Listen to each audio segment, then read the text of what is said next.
Yo, what's going on? And I have my sound messed up, but what's going on, chat? How's everyone doing this morning? I see a lot of new names.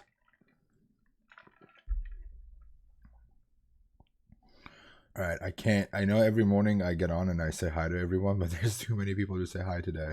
So, hey everyone, and thank you for joining. Today is the start to HackerOne's live hacking event. So HackerOne's doing a virtual live hacking event, and as a part of it, we're going to host a community day on this channel and talk about OWASP Juice Shop.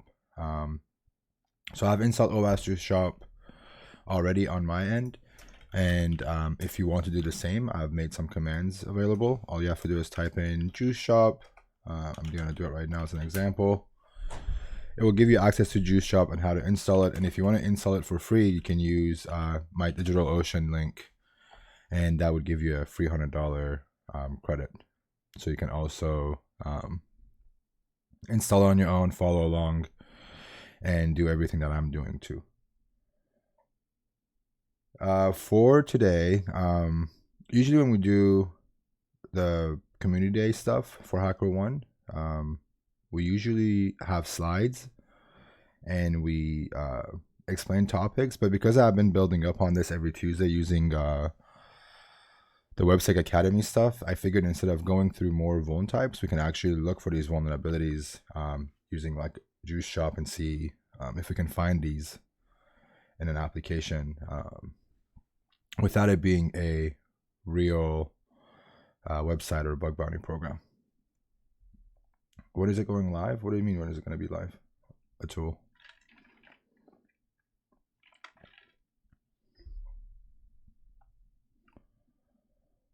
All right, there's a lot of people here. If I see a few trolls in the chat, just a heads up, I might switch this chat to subscribers only, or you might get a ban. So please be a little bit respectful of others. Just because it's a chat doesn't mean you have to be a dick. What's a community day? It's usually when HackerOne does an event, they host a community day when they're partnered up with someone in the community, whether it's a smaller group or an organization, local organization, and we teach them how to hack. But since everything is virtual right now with everything that's happening in the world, we're taking it a little bit differently. So we're going to do this virtually, and we're just going to dedicate it to hacking and finding vulns together.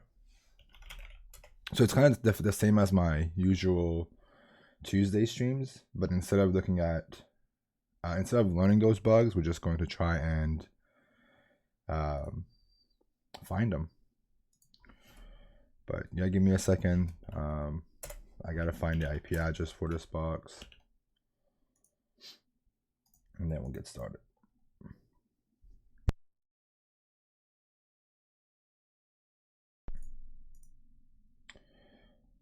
All right, almost there.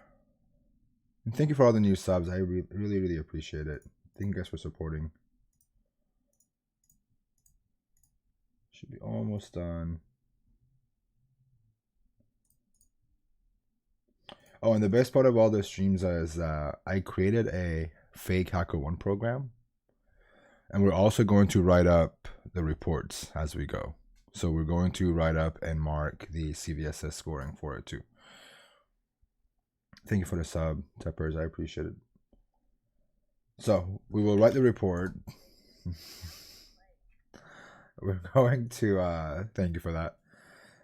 I wanted to also write up the reports. Again, if you don't agree with the CVSS scoring, we can also talk about it.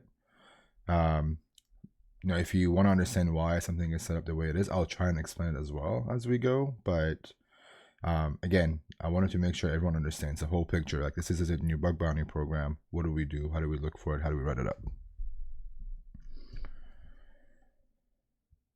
So here is OWASP Juice Shop. And I haven't looked at it at all. So this is what you would get as soon as you install it. And again, to be very honest, I haven't looked at any of it. I'm switching my screen right now so you guys can see it too. So I haven't really looked at this at all, purposely because I wanted it to be a fresh look for me, so I don't know what's going on and be able to like explain my thought process as we go. So here's what it looks like. If we go to OWASP Juice Shop, let's see, they have a list of bugs. I'm pretty sure I saw somewhere.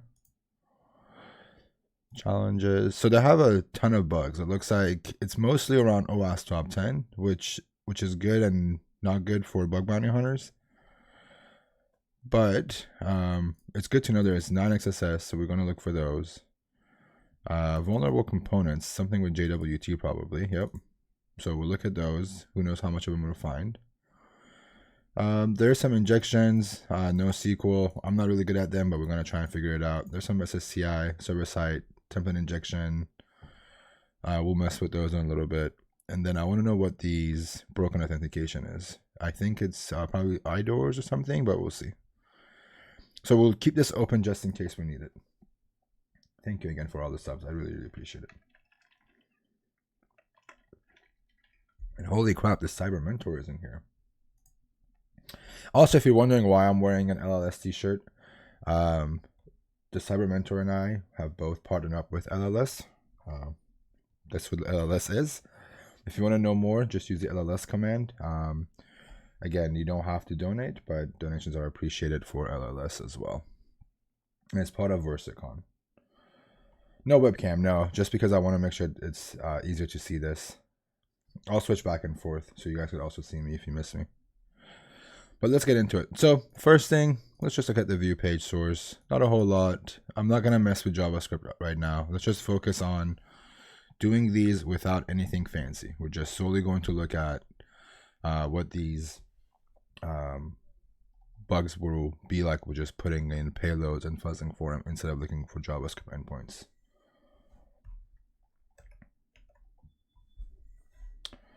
Thank you for that. I appreciate it. So if we go back here, the way I like to approach targets usually is by two things. Just having this open, we can close this out and move it here by opening up our inspect element. So kind of we can see how everything looks as we go around. The network tab is really useful. Right now I'm not using any burp suite, but eventually we'll probably bring in burp if we need it. But for now we'll just stick to the network tab since we don't need anything else. Well, so clicking around, when we go to an item, brings up this pop-up. Nothing really in the network tab shows how reviews are done. So if we click on products 1, there's a review. This is the author, this is their ID, and this is their message. Nothing sensitive here, but we can enumerate by going to different products, seeing what else we can do. So technically, you know, we're understanding what the... Oh, there we go. That's a phone right there. So I want to understand how it works. For reviews example, nothing really, even if it shows every single review, nothing really important unless these products are not visible to everybody. So if we go to product 6, this is what it shows. Nothing comes up. Some stack traces, nothing. For a bug bounty, I wouldn't report it, but if you're doing a pen test engagement, they might care about this. So when there's products that have reviews, we can enumerate all the way to 100 and see what comes up. But after a few, I assume it's not going to work. So it shows the reviews here. We can see everything as it happens. The who am I is probably our user. So once we log in, this would be filtered data. So let's keep browsing around. Let's see what else is on this site. The products always look the same, always brings us up. But what happens if we can't add this to our cart? Okay. Let's see what is in the menu area. So there's a customer feedback. That's always great. Really good place to put blind XSS payloads, but we'll come back to that later. We'll come mess with this in a little bit. There's an about us. The about page is probably just a random page that has some links. Nothing super exciting. And the last thing is a photo wall where I assume they're posting their users' photos, but nothing is clickable. some stuff being added to our network tab down here. Also, if you're using burp, also you can see all these as you go. It's just faster to do it this way. Is this recording going to be on YouTube? Yes.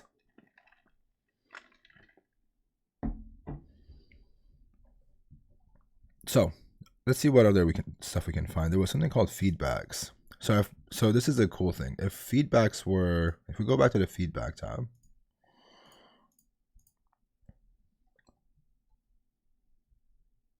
let's go over here. I don't think you can see everybody's feedback, right? Yeah, so if you click here, the feedback is supposed to be you writing this for whoever the OWASP juice shop is owned by, right? So if you go to feedbacks, you can see everybody else's comments. And if we add a 1, so we can see other people's feedback directly, it's not doable, but right here you can see the comment is, I love the shop. This is the email for it, whoever wrote it. Same thing here, comment, great shop, awesome services. This is their email address. It's a kind of a leak, not really, because at the same time, so what? If this was like, we don't still know if this is supposed to be visible to everybody or not. I still don't understand what OWASP juice shop looks like, but we're gonna find out in a little bit too. What's up, Cyber Mentor? How you doing, man? Thank you for joining. All right, let me post this on the gram. Cool. So far we know some of these things. You know, if we do 1, we know that it's going to come back as not authorized. We'll have to figure out how this works. We'll come back to it. I don't know what this is. I don't think that's how you spell quantities, but again, we still see some errors coming in when we give an ID. Nothing big. Gives us some path so we know where it is in case we get an LFI or something. We want to know where the paths are. Is the alert sound a little annoying? Should I take it down? Because of the sound that it makes every time someone follows me? What do you think, chat?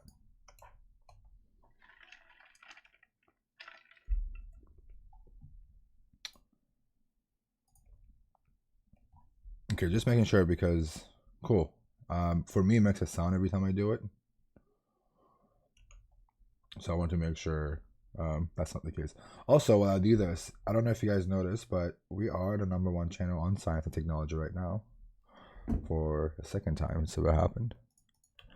Thanks to you guys for all joining. We're the first channel right now. Cool. So let's jump into the actual app. Let's go in here to account, make a new account, and see how it goes.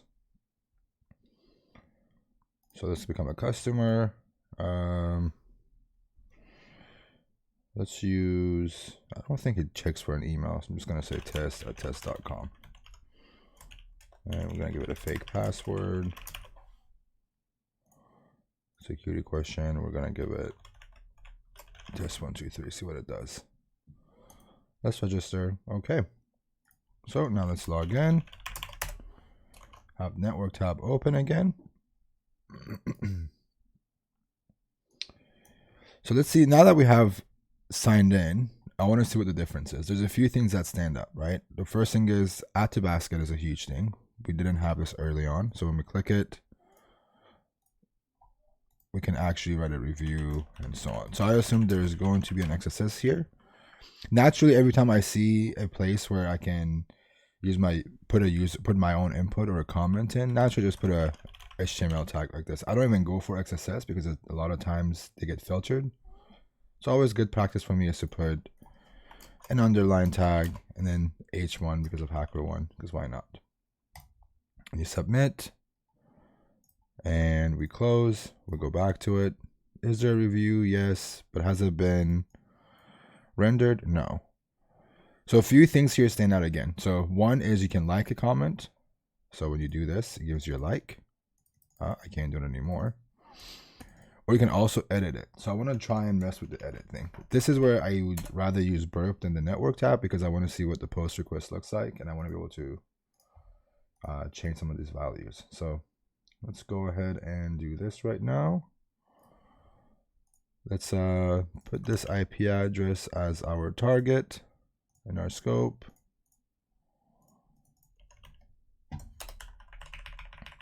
So this is our target. We'll go to proxy and we'll take this. So it says only targets that are in scope.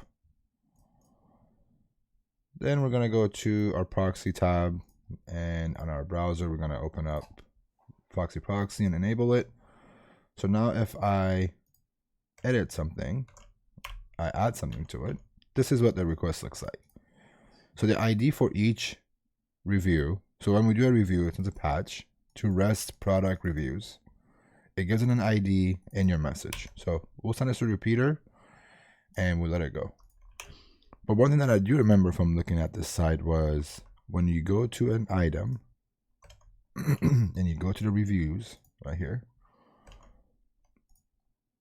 Uh-oh, did I break the site? Uh-oh, what happened?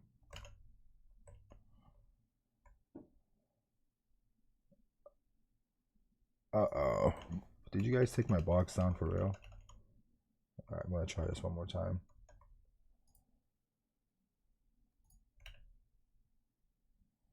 It's not the, no, the box didn't go down. Something with the proxy. All right. Well, on that note, then we are going to take this off and just let it proxy everything that we have.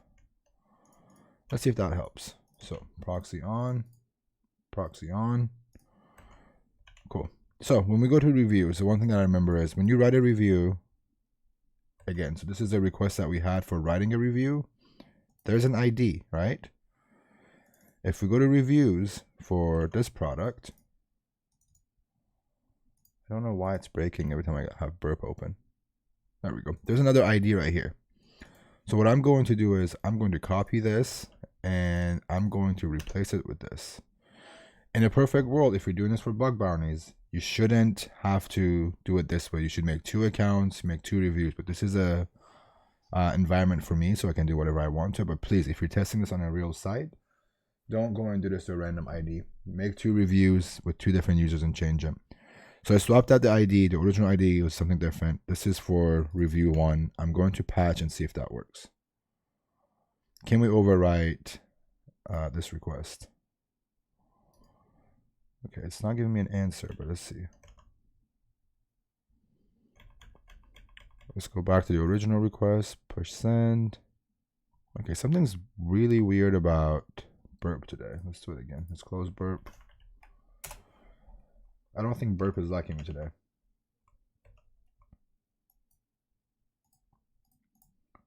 Start burp all over again.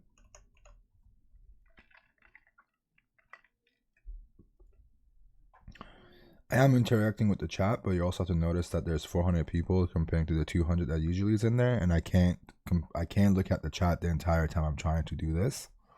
So I'm viewing it a little bit on this side. I'm seeing the chat, but it's a little bit hard to keep up.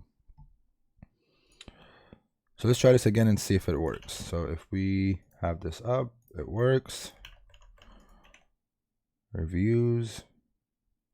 Okay, not working. Not liking burp today. All right, let's go back to this. And what I'm going to try and do is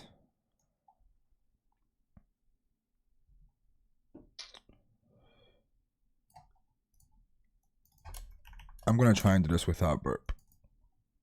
So let's do this again.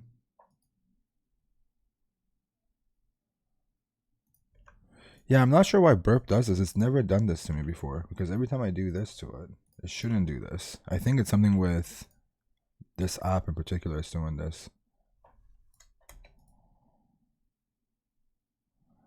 Has anyone ever seen this with burp? When it doesn't respond to a particular IP?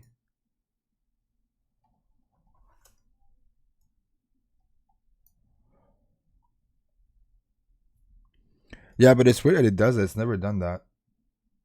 The IP isn't down though. My IP is up. I'm still hitting it. Go to dashboard and see the error.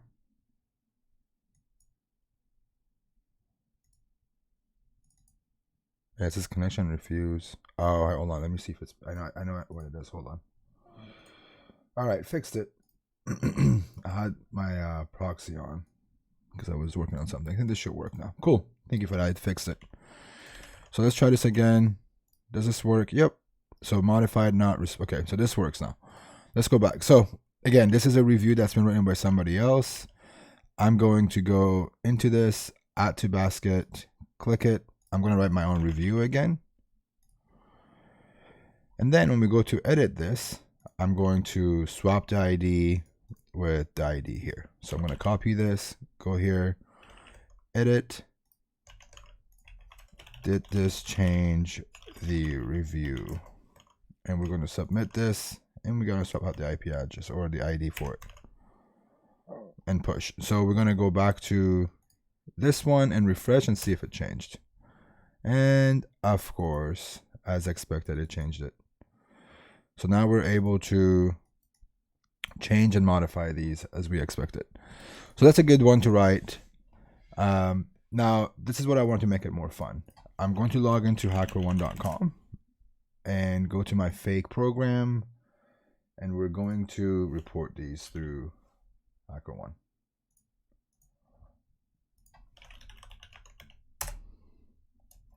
Wait, hold on. Let me do this.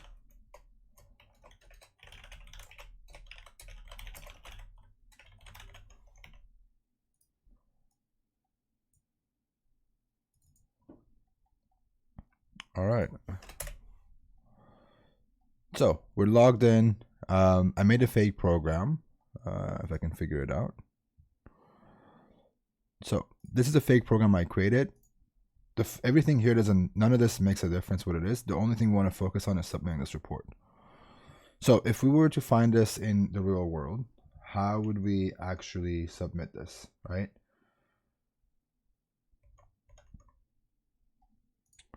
And the answer for that is we're going to write up a report right here. So let's mark this as IDOR. So it's always going to be network for bug bounties at least. The attack complexity, it wasn't that complex. It was just a post request, so it's pretty low. Privileges required is none. Again, I put privileges required as none because anybody could sign up on OWASP Juice Shop. There is no user interaction required, so the user doesn't have to click on anything for it to work. It doesn't change the scope of our work. It's not like we have access to, internal files, networks, and so on. Confidentiality, really not that high. Integrity is one that you can mess around with. For this case, it's a review.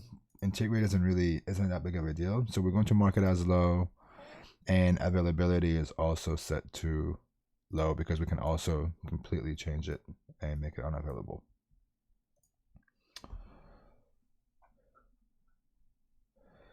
All right, I'm going to turn off the alerts for a little bit just because it's going a little nuts and it's driving me insane in my ear every time I hear it, and I'll bring it back on. But I really appreciate everyone following me and all the new subs. Thank you, Crazy, for the sub, and thank you. Who was the last one? Hold on. Let me switch just so I can say thank you to all the new subs really quick. Crazy, Wonka, the Cyber Mentor for gifting, Mo-chan, and Teppers. Thank you all for subscribing. And also BTM, BMT, and Umran. Those are the new ones. Thank you so much. I appreciate it. So now that we have the CVSS, holy crap, I just saw there's 500 people watching this. Holy crap. Thank you. I really appreciate you guys. So let's set this up. We'll say IDOR in reviews allows users to overwrite reviews belonging to other users.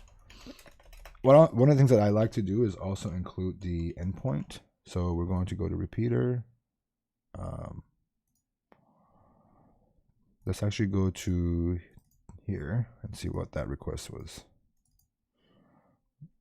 It was REST, it was products, reviews, right? Yeah. So we're going to put this. We can also say IDOR in this. There we go. That's better. So this way the path is in there and they know what exactly it does. And this came up as a medium. I agree. It's a medium. Thank you so much for that share. I appreciate it. So let's do this and write this up completely. So let's do a description. So all of my vulns that I write, I like to do two things. One is a description and one is a POC.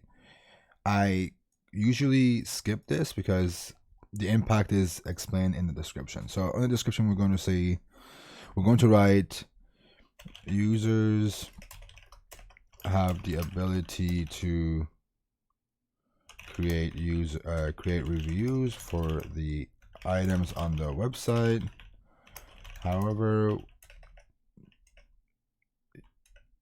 the API allows users to modify reviews that does not belong to them. Okay, so we'll do that.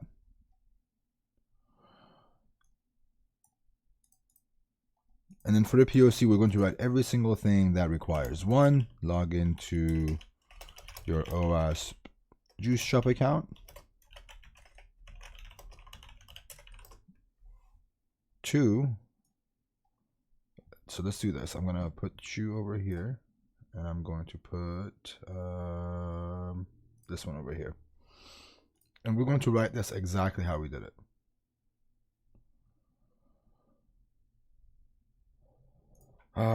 You guys are all right. It's time to take this box down. Everyone's just you guys are just solving these without letting me do it, which is good, but I'm probably gonna have to reset this here in a sec. All right, 2, click on add to basket. No, actually click on an item from the shop. I selected the apple juice item. 3, write a review. So we're going to write test 1, 2, 3 and click submit. 4, go back to just submit it.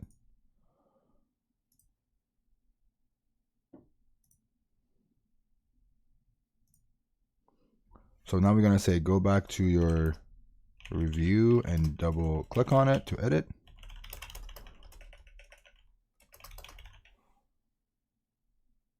So we go here, go to reviews.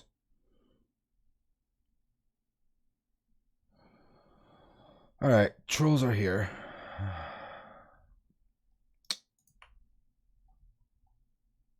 All right, it's I wanted to keep this up so people could try it out with me, but I sometimes forget that the InfoSec community has a ton of trolls in it. So let's just take this box down really quickly. The box has not access to anything, but one person wants to ruin it all. I'm just going to take these down and not have access, not give access to everybody else.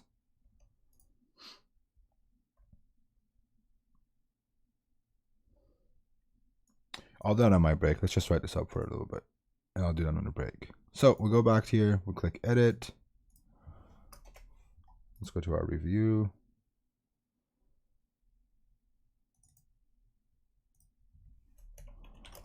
Intercept the request when you hit submit after changing your review. This should create a request like below.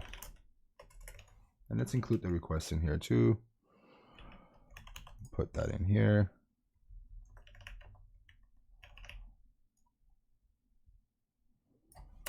Like this.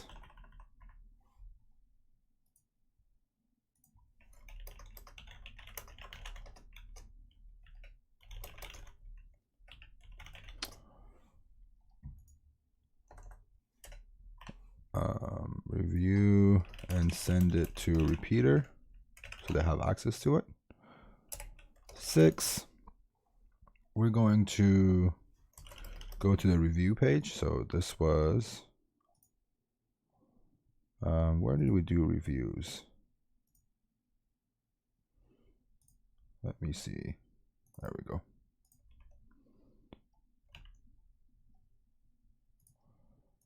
So here, and find a review that doesn't belong to you.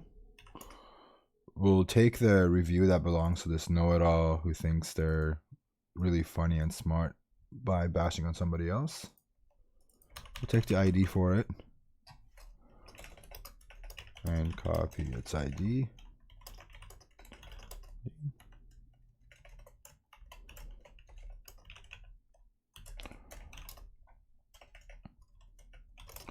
And then we're going to replace the ID value from the step 5, from the request in step 5, and replace it the one above. So just to show that, we're going to put this here.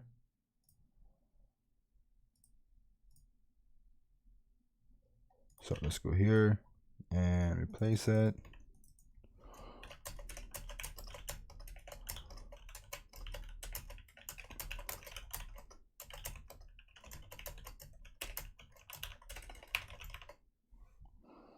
And we're going to send that out.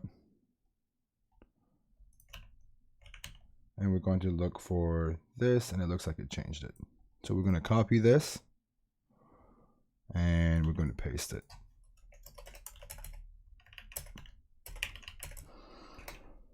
Go back to this link right here, and you can see that the review belonging to the troll was successfully changed.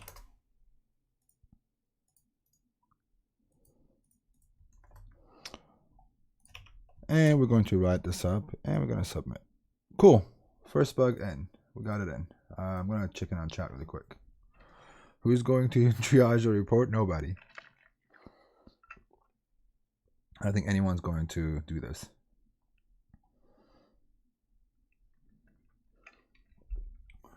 All right, let me take this box down because I kind of forget how the internet works sometimes. Can I explain the sixth one? What do you mean? Oh, and I messed up the entire... I'm not good at writing reports. So we went to this URL because this gives you all the reviews for that product, and it gives you the ID value for each one. We need these IDs so we can go to override it, right? You want to tell this app, hey, I want to override. You're telling the app, I want to override this ID with this in it. Usually it's only supposed to do it to your data or to your reviews, but this time, because it's a vulnerable app, I copied this troll's ID for his review, replace it with mine, and fair enough, it was done. Does that make sense, chat?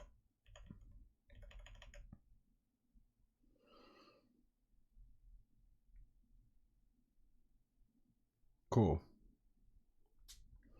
Let me quickly do something with this box.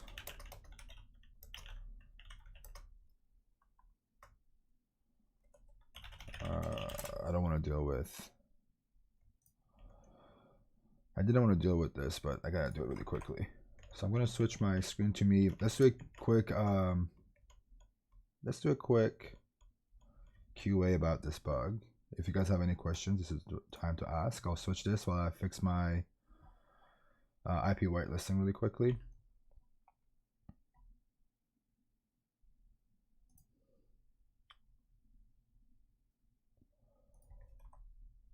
Let's see. Is there an easy way of doing this without doing IP tables?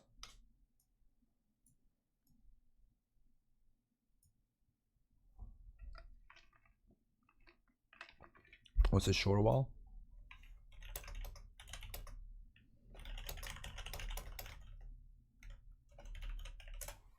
Hey Nia, how you doing? I'm gonna be up here for a little bit.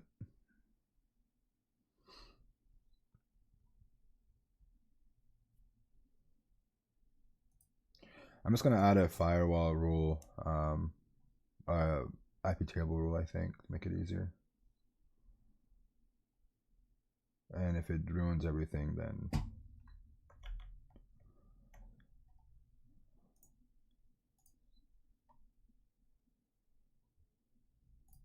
cool. I'm gonna leave it a little bit open. Maybe when I go on my, I'll take a 20-minute break at some point. I'll deal with it because I don't want to ruin this for everybody that's watching.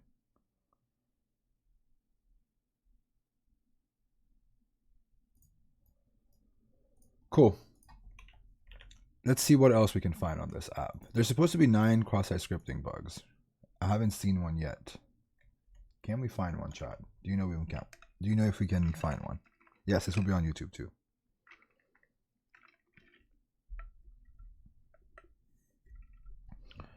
Yeah, this box has access to nothing almost. I mean, it's literally has access to nothing. That's why I left it open because I don't want people to install these. I want to be able to let everybody follow along. And I don't want to. Yeah, I don't want to.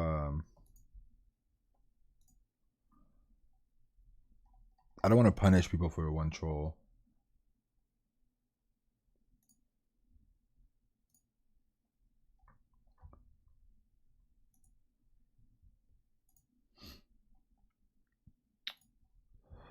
All right, let's see what else we find. There's supposed to be XSS in here too, right? That's what something they promised. So we're gonna go to search and let's type in test 1 2 3 4. Oh, okay, easy, cool. So this brought up a. This brings up our HTML tag rendered right here. And we're going to see if we can XSS this. I assume that it's going to work anyways, since it already worked with the HTML tag. There we go, okay. So here's an XSS.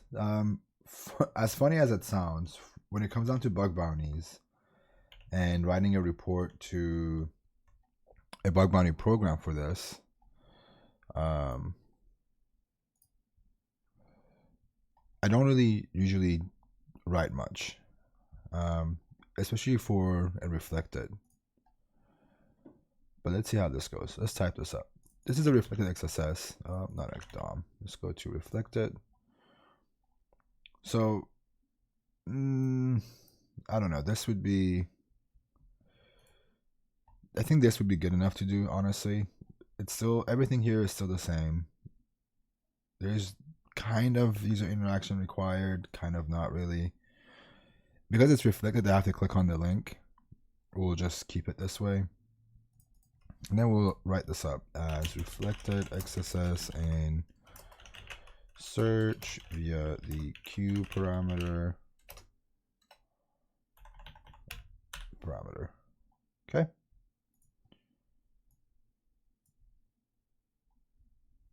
Yeah, I mean, if one payload works, any other payload should work too. There's no filtering happening on their end, right? So if I do image source equals alert, that's also going to work.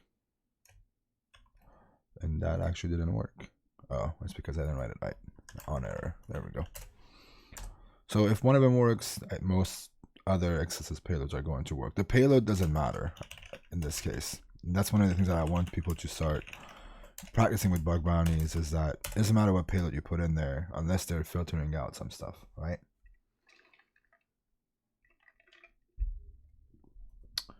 People run it local, don't mess around with no harm ticket box. No, no one's messing with it. It's just I think it's 1 or 2 people that want to be funny. So again, let's do a description and we'll do a POC.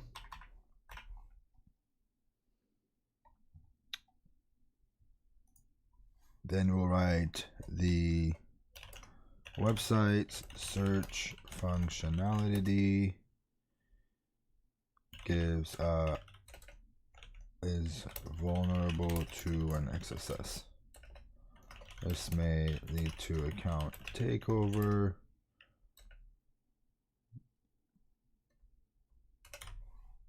And then with a POC, it will be pretty easy. We can do 1, go to the OWASP juice shop. 2, type in your XSS payload into the search. in the search box. We'll use this. Actually, I'll rewrite it again. iframe source is JavaScript. And just to make sure this works, we're going to copy and paste our exact payload into this. And it works. You have executed JavaScript.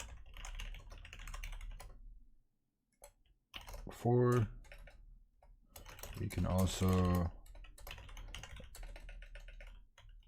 exploit this by going to this link directly. So this way they have both how to replicate it and how the exploit would work. And then we'll submit this too. There we go.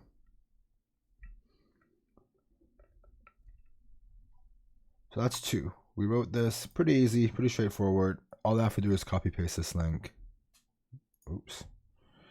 And XSS would work. But this way they also have, one of the things that I really like to do in a lot of cases is also copy pasting the source for it. So we go to right here. We can say edit that as HTML. Let's go actually up here to make it better. You can also add this to our report. That's something that I sometimes do, sometimes I don't. This way, if they can't figure out where this vuln happens, they can look at this, and based on the div, they might have a better idea how to look for it internally. And this time I'm going to look at a preview. Okay, it looks good. And we're going to add a comment as all participant, since I'm both admin on this and a hacker. And here we go. Cool. This is something that it's good practice to do. It helps you minimize any of the issues that you may have with triage. So I recommend doing that. It's something I've gotten used to doing too. Cool, let's keep looking. So now that we have all these different things, we're going to look for, let's see what the scoreboard is. Oh, you guys are solving some of this stuff. That's cool. Wait, is that me solving it, or? Yeah, that's gotta be my account, right? Oh well, doesn't matter. We'll keep looking. So one of the things that I didn't look for is to see what it does once you, what it does to the menu once you sign up. It gives us more stuff like orders and payments. If you go to order history and look at the network tab, and let's just refresh it to see what the API call looks like. There's a ton of stuff happening here. But I don't see an actual call for, let's try it one more time.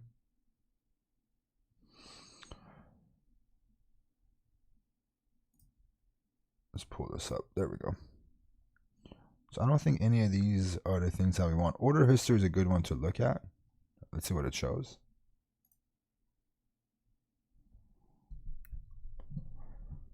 And I think Burp is catching this maybe. Nope. Is my box down?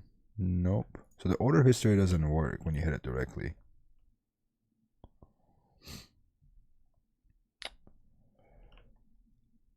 Let's see if we can put an order in here. Let's go to your basket and let's go check out. Let's add a new address.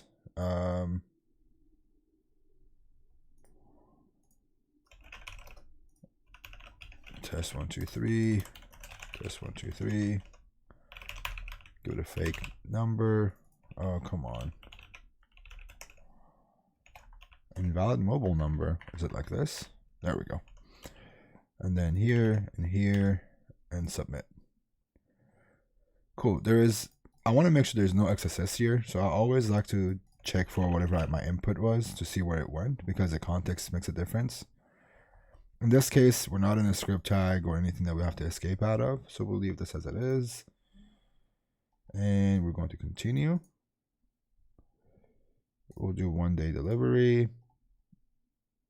And there's no coupons for us here. Other payment options. We'll do credit card. Oh, it's an actual legit donation. How do we pay for this? Okay, let's do this. Test credit card numbers. And copy one from here. Whoa, we're in the future with this thing. Okay, so we made a credit card number.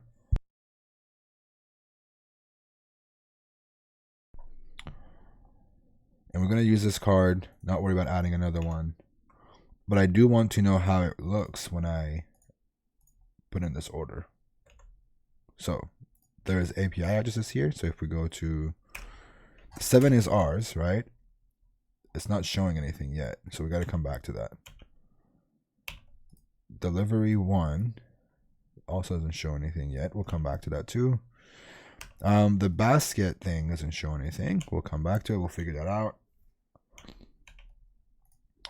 Now let's see what it would look like once we actually place the order. Let's see where it goes and see how this works out. So once you place order, it goes to your basket 7. I assume there's other ones in there. The coupon data looks like it's base 64, so let's decode it. Just null. There's nothing in there. Let's send us a repeater, and we're going to let it go all the way through. And if we hit send, it's giving us order confirmation. Did I forget to switch my screen back, or is the screen looking good? Oh no, I didn't. Cool.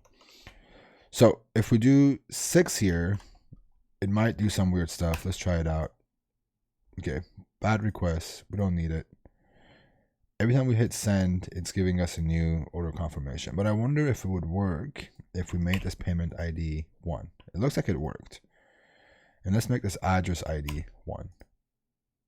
Okay, now we're going to go to our account, order and payments. Let's go to order history.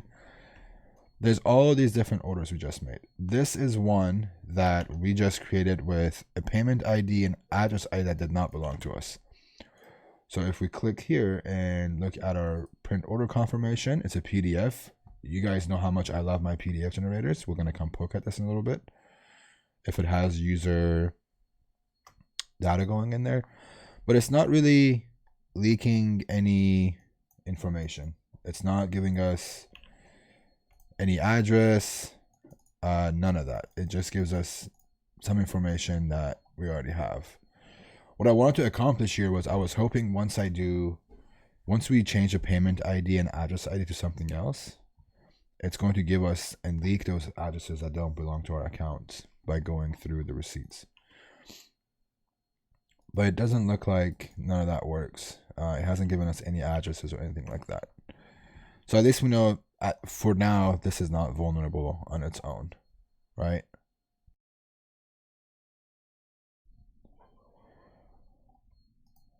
So that was a fun one to chase. Those are also really good ways to look for IDOR when it comes down to it. I'm really interested in this because it's putting stuff in a PDF. The order ID is the only thing that's putting in the PDF and our email address. So I'm just curious to know if I can actually change my email address. It doesn't let me change my email address. What if I do a username? Nahomi. Is there a username vulnerable to XSS? No, there's some sort of a filter here. So I'm going down a rabbit hole. This is usually how most of my hacking looks, is me just seeing something interesting and going after it. This one is interesting because I don't know if it's doing a server side or not, but we can check it out with Burp Collaborator. So I'm going to go to Burp Collaborator. I'm not going to show you guys. Oh, I don't have Burp Collaborator here. All right, change of plans. We're going to run up a netcat really quick and see if there is an SSRF here anywhere. Unfortunately, I'm not going to show the output of netcat for now unless it turns out it's not my IP address coming in. Then I will share it with you guys too. So let me do this here. Yeah, it comes from my IP address, so there's probably no SSRF there. The IP address that hit my box wasn't the server's IP, so we'll leave it alone. Let's go back. Let's go back to the main site. Click on account and let's go back to our order history. Again, so there was no luck here. We couldn't get any information in here, probably by design. We'll figure it out later.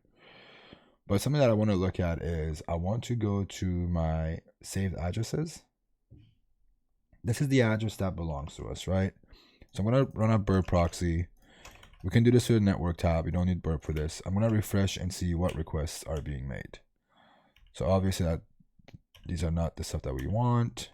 There is some some admin stuff, at least when there's a REST admin. And let's keep going. Who am I? The address hasn't came up yet. IP address, API address. Let's set to repeater. So it looks like when you're logged in and hit this, it's supposed to give you your address. But what happens if you click edit? Let's try it this way. Let's go back. Proxy on, edit, get API, address 7.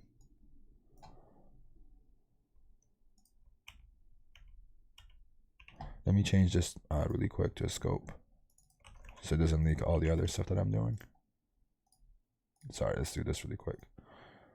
Cool. So now we want to, it doesn't show it through burp, but what if we change this IP from, this ID from 7 to 6? Again, if you're doing this in a bug bounty program, you can always make 2 accounts and put these in. So 6 doesn't have an address in it. 1 doesn't have an address in it.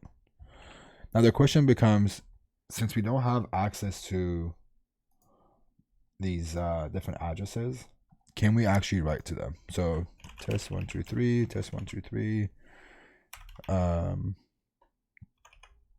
1 2 3 4, something random here, some other address, and we submit. But it looks like we can't actually write to 1. So I just wrote to 1, refresh, and it was gone. So I assume when I will go back to my account, under my addresses, it's added this for us, and it's giving it a ID 2. So it's giving us ID 2, but it's not showing us the addresses that belong to somebody else. So I was trying to see here if I can access, so because like the fact that addresses are PIIs, I really wanted to see if I can get access to them and see how it worked in my end before I go after someone else's address. So I tried a few things. One was directly through the API, didn't work. I tried to edit it and go to another address. That didn't work, but we can try and make another account just to make sure. So I'm gonna make another account just in case. I want to make sure I'm not missing anything. So let's go to account, log in. Let's make another account. test2@gmail.com. Who cares? Who cares? 1 2 3. So now that I have 2 accounts, wait, I don't remember what I call it. Test. Okay, there we go. So now that I have another account, I'm going to take this and put it on this side, bring this one on this side. So this is account 1, this is account 2. We have an address with edit rights to 2 right here with this account. This is what it shows. This one shouldn't have access to these addresses, right? So if I go to addresses on this account, oops, let's go here. Let's go to my saved addresses. No addresses here, but if we replace this, we can confirm that there's no access to other users' addresses at all. So I have 2 accounts. I couldn't do it here. It looks like that's not one of the bugs on this app, which that's fine. But it's always good to confirm. So this will be you're not really missing out on any bugs. So let's put this away for now. We don't need as much. We'll go back to this one. Let's keep looking. There's got to be more to find. I don't want to do the last IP address thing. What else can we look at? My payment option. Let's see if the payment options are vulnerable. So again, with burp, we're going to do this and see what it does.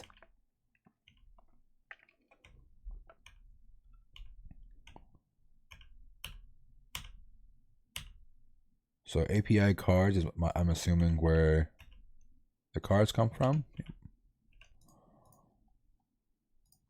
Cool. what if we push delete? Can we, what is the request that it makes when you push delete? All right, so this is the request it makes. Obviously, we don't want to delete this card. So we're going to keep this for, we'll call this the victim account. Delete victim. Let's see, delete. We'll call it victim. And I'm going to go on the other user that we made. This one, we just created it. I'm going to see if I can get my cookies for this. When I make a request, we're going to replace the cookies from that last request from our victim and see if we can delete their card. Let's just put garbage in here. Hold on, let's see. Can I grab the cookies for this thing? Ah, I didn't do it right. All right, let's do it backwards. So this one also has, and wait, hold on. Something that I didn't check with the address. Can we delete an address? That's what I want to know. I don't think we can delete addresses. I think this is something that they have locked down on purpose. I think the payments and the account stuff is locked down pretty nice, but we got to find something else. Let's see what digital wallet is. Let's add $100 to this and see what request it will send as soon as we hit next. It looks like it didn't catch anything for it. Oh, we have to add payment. Cool. Continue. Let's add a couple of zeros to this to see if we get charged for it at all. Now, so we put a ton of ones, and I mean zeros at the end of this, but I want to know if they charge us for this properly. But it doesn't look like they have a receipt for it. So we never know how to confirm that.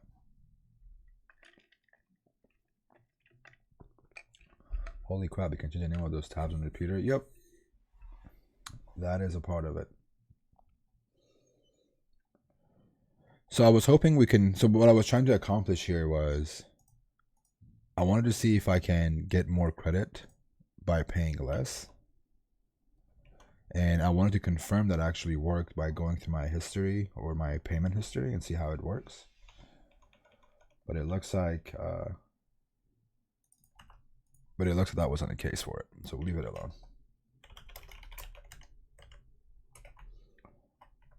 All right, let's go back. I'm gonna check on something really quick on this box.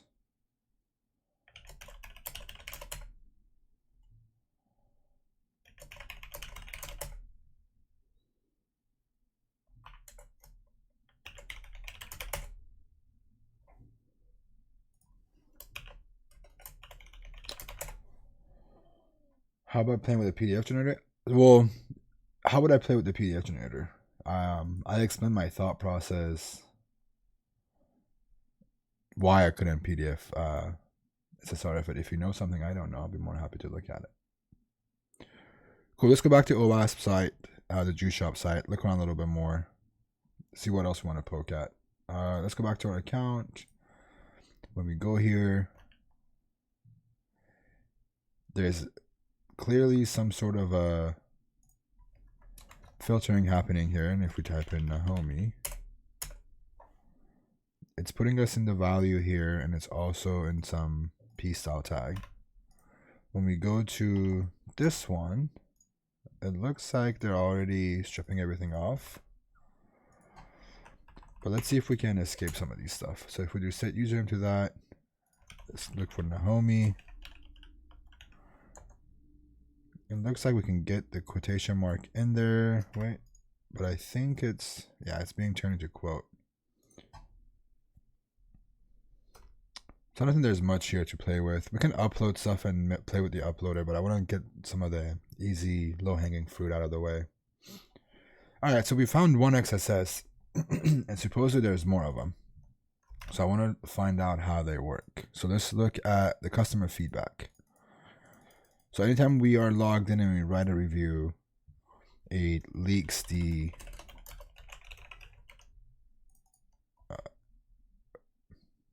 Really? So every time we do this, it leaks the other customers' feedback.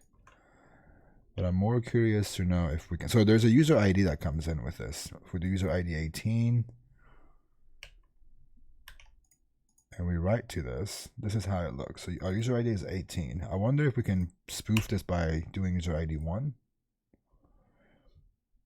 So we can do that actually, and the email address comes from our text, right? So if I remove this, there won't be any email addresses.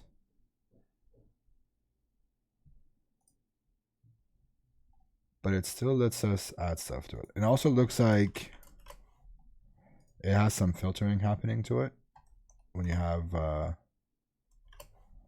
tags in there. Let's do this. Nope. Oh, we got one. But if we put something in the middle of all this, it goes away. Cool. Now let's go back and do a GET request and see, because we've changed our ID, our user ID from original 18 to 1. And if we look at it,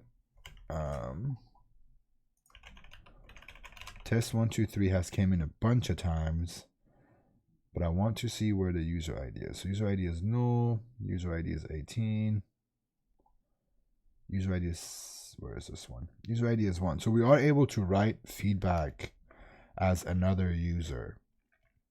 Technically a vuln. It's not really leaking anything. If it was leaking like an email address here, totally get it.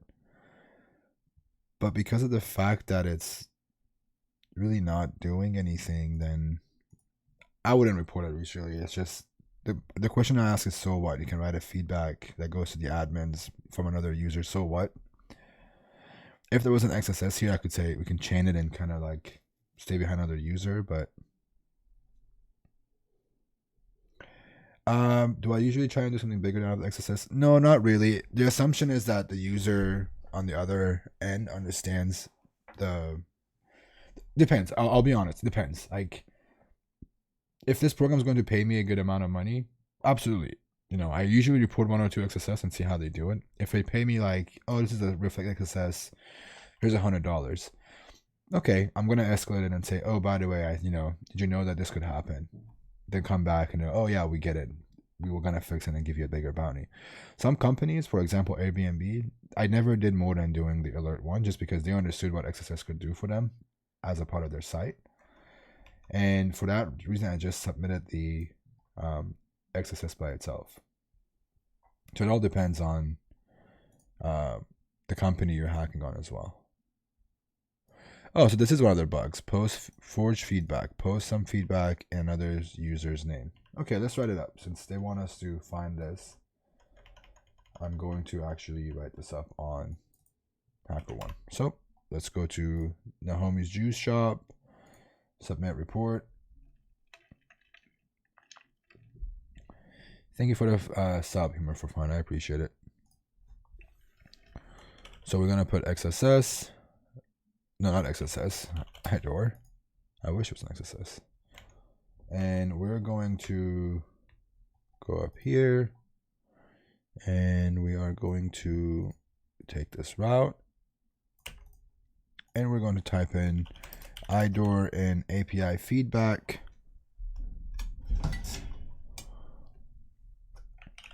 Allows users to post feedback as other users by changing the user ID. What is happening?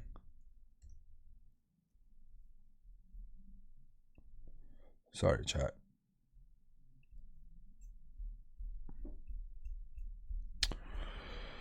All right, so this is the vuln that we're going to type. Again, the first thing you want to do is, again, this is what I do. I thank you again for the sub, Falfner. Description of the bug and a POC on how to do it.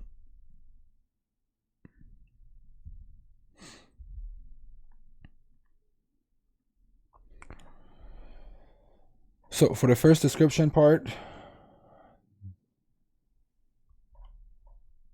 hey Nathan, what's up? Users are able to post feedback for the site owner and admins once the request has been made. In the post data, wait, hold on, let's do it this way. In the post data, there is a user ID value that could be changed and replaced to another user.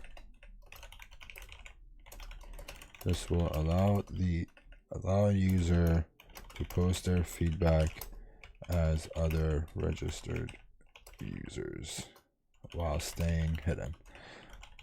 I forgot to do the CVSS for it. So this all stays the same. There's no complexity. There's no privileges required. There's no user interaction required. Confidentiality is, we can put low. Actually, we'll change this. We will say, let's do this. The API feedbacks endpoint also leaks all user feedbacks to non-admins. So there's 2 bugs in one in this one, right? So we'll make confidentiality as low because I don't think it's super confidential. Integrity will be low because we can change who we're writing it as. Availability, we can't really remove it or deny them access to it. So we'll leave it as this. Thank you so much, Nathan. I appreciate it. Thanks so much. So there's 2 bugs in here.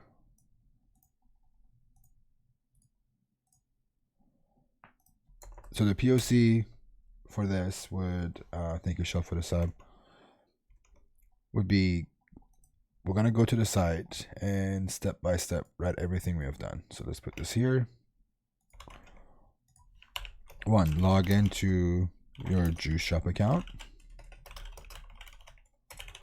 2, go to the feedback or contact form. Go to the feedback link by clicking on the left-hand side menu and going to customer feedback.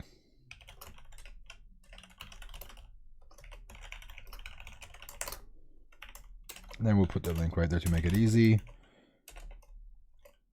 Type in your feedback and give them a 1 star and intercept.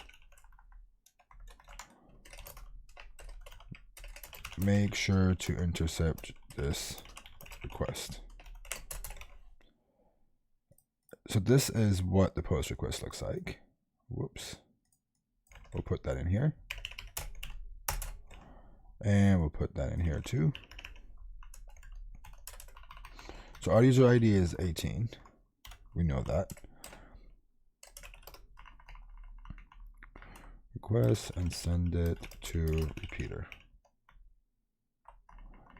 As you can see, we are posting a test123 comment as user ID 18.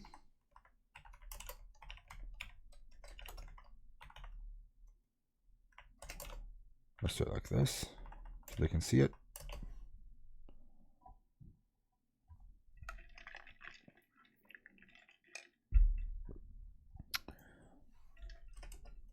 However, by changing the user ID value from 18 to 1, we are able to spoof the user ID for writing this feedback comment. So we're going to put user ID 1, send, and we're going to include this in here too. So far so good. Looks okay. The numbers are changing, so maybe we could just replace it with a dash. There we go. Cool. Now if you navigate to API feedbacks, you can see everyone's feedback, including the fake, including the feedback you created using user ID 1. And just to make sure to understand, how this works. We're going to go in here. We're going to go in here and we're going to copy this. And we're going to keep it in here.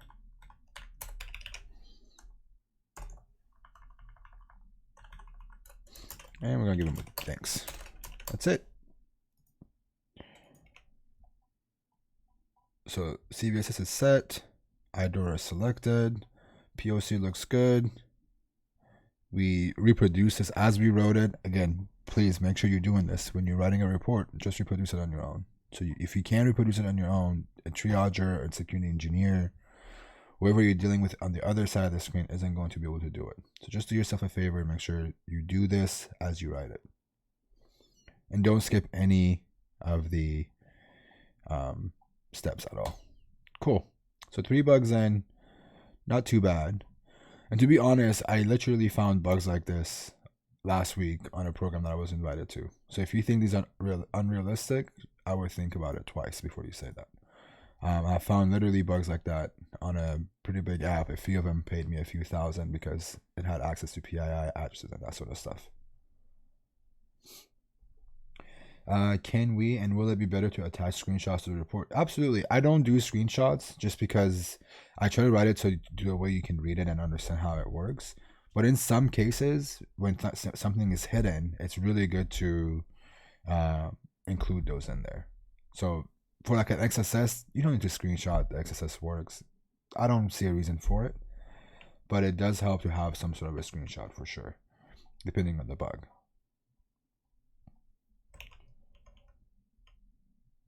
All right, can we take a break really quick? How is it so far? How's it going with this stream? How's everyone liking it? Is everyone liking this? Is it valuable? Learning anything?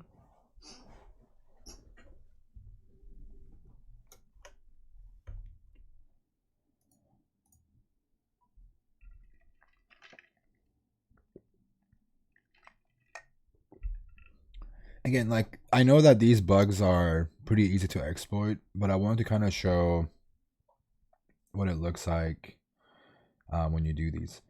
I apologize it's going too fast. If you have questions, please put them in here and I'll try and get to it. The chat has settled. The trolls are gone. I can interact with both more. In the beginning, it was really hard to keep up with the chat. The program is going to go down tonight because I don't want this box to get popped, to be honest. There is nothing on it, but I know people are going to troll and defix it probably if they get access to it. So this is going to go down, but again, you're able to install this on your own as well. So if you want to install this, it's really easy to install. All you have to do is go to DigitalOcean, set up a Docker box, put in 2 commands, it brings it up immediately. If this app was larger than this, would you still upload it the same? Absolutely, 100% yes. It doesn't matter how big this app is, right? I still want to use it as a regular user. But the thing is, like, if you think about it too, is I haven't even looked at the admin stuff. I know there's an admin section. I just haven't even looked at it. Once we open up the admin, the entire thing changes, right? But we still haven't figured out how that works.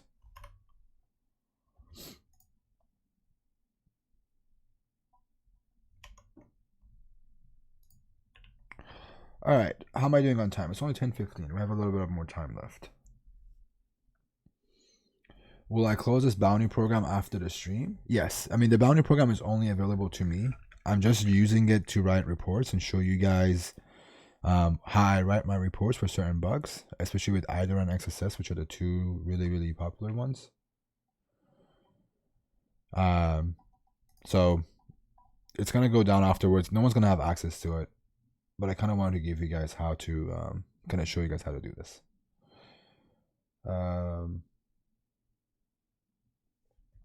I wanted to tell you this during B-sides, but you were busy with all the CTF shit. But thanks for sharing all the knowledge, man. You're welcome, man. Thank you for watching. What are the chances of finding these kinds of bugs right now in public programs available to new hackers? It's pretty high depending on the program. Airbnb was a great place because of their API, to be honest. There are still IDORs out there. I wouldn't just write them off because the thing with like finding IDORs like this is It's the idea of sitting down and having the patience to look at every single one of these endpoints, understanding every single one of these endpoints. A lot of the new hackers don't care to do that. They're all after quick turnarounds. They want to get a bug immediately. So I don't like doing that kind of stuff. I purely enjoy sitting down and going, oh, this API does this. Check other behaviors. Yeah, you can go and use authorize. There's nothing wrong about using authorize, but you're going to miss out on bugs. Again, there's nothing wrong with it. It's just my approach is different, and that's what makes me a different hacker than anybody else.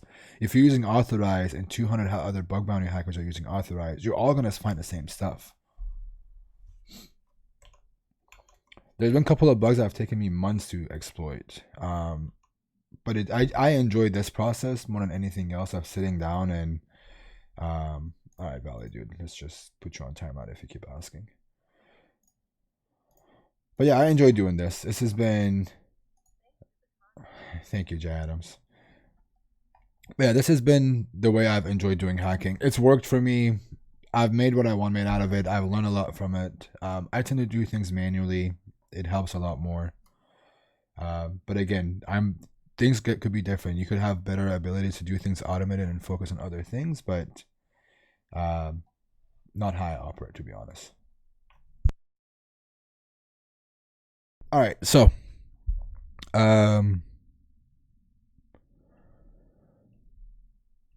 should we do more bugs, chat? What do you think? Can we get the chat a little bit hyped? I know it's a little bit early, at least for some people here, but I want to know how you guys feeling with this. Should I go get more coffee? Is everyone gonna stick around if I go get more coffee and we can hack?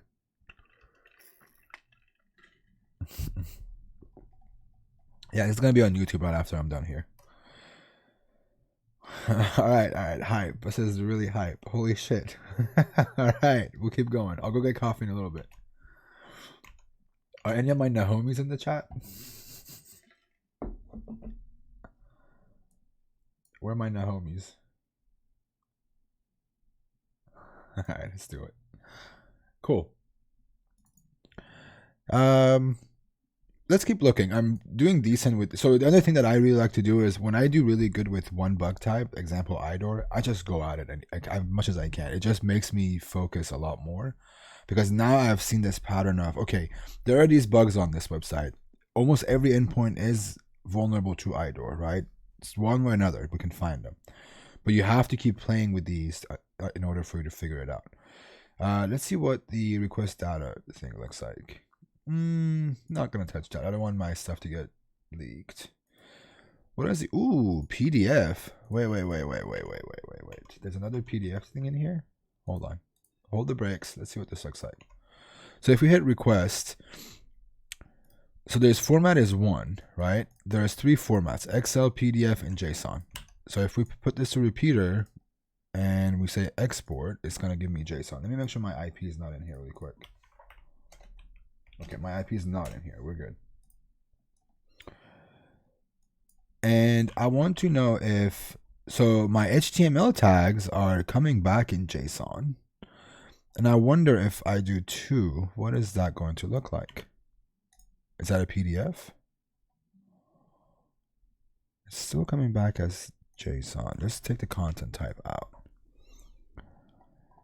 What I want to know is, how do I get this to work in PDF?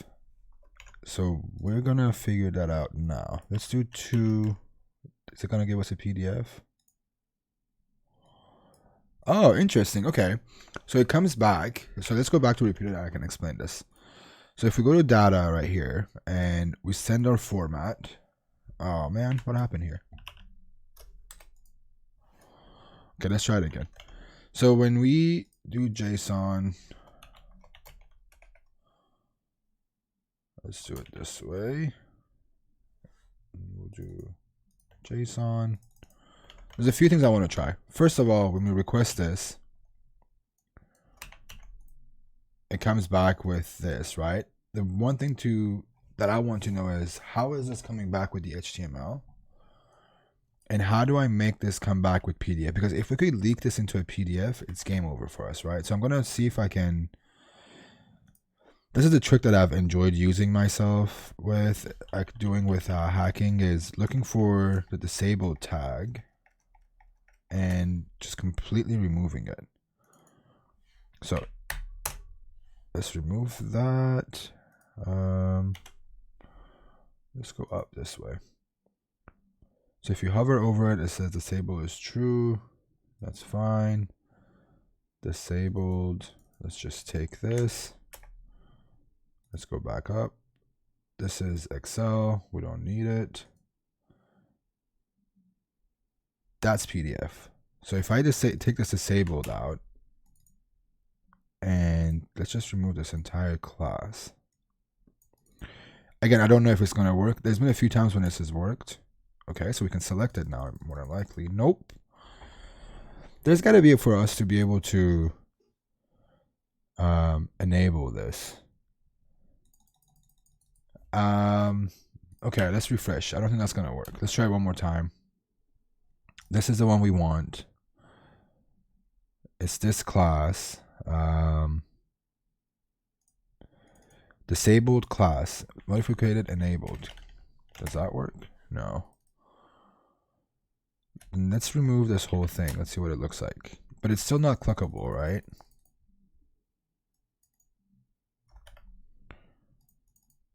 JSON. Let's see how this one works really quick. It says class blah blah blah ng valid. So if I do this, let's refresh it again and see if we can replace it. Again, this is something really dumb to try, but there's been a few times that it's worked. So I'm going to try it. So if I do this, it's not letting us select it. There's got to be a way to select this, right? What do you think, chat?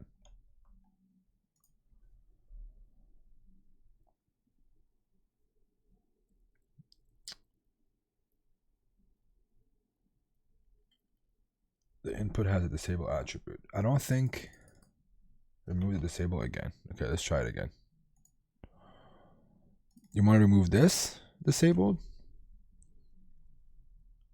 I don't think that's going to make a difference because the class is still pointing to this one, right? So let's see. If I go to the JSON one, it's right here. Okay, and then the one we want is, wait, where is this? This is JSON, right?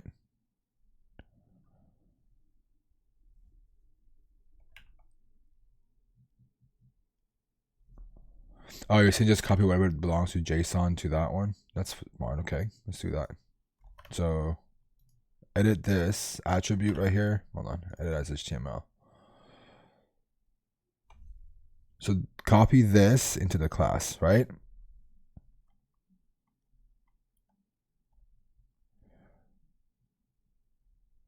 But here's another thing though, like I shouldn't even have to need that because if we make the format 2, it should work, right? Hold on, let's see if there's an SSRF for Juice Shop. Juice Shop. Let's see if they have any SSRFs first before we go down all these. Hold on. SSRF challenges. There is an SSRF. Cool.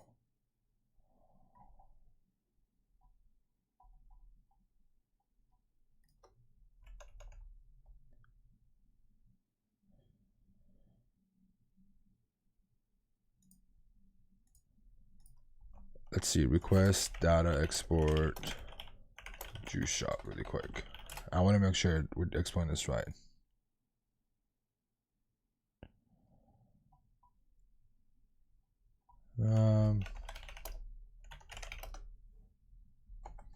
Okay, so you can't, the only bug for this one is this.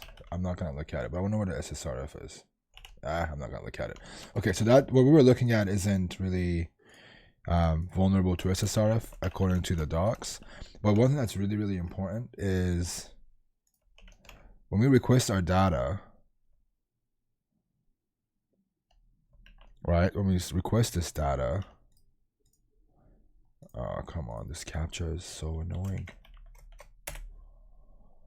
It's spitting out HTML. It's kind of a, if there was an XSS in here, it's kind of a self XSS. But there is XSS coming out of it. It's clearly parsing all of our HTML that we had in our reviews. So you can keep that in mind. I don't think that would make a difference, but we can try. Here, let's try it.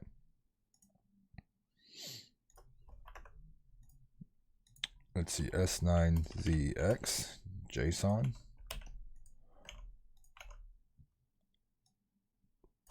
Application PDF. Nope. S9ZEX. Turn it on. Request. If this works, that'd be really cool. Dude, what? Come on. It works now? Really? Alright, let's go to repeater and find this request that was working earlier. Does this work? This CAPTCHA thing is killing me, man. What's going on with this CAPTCHA?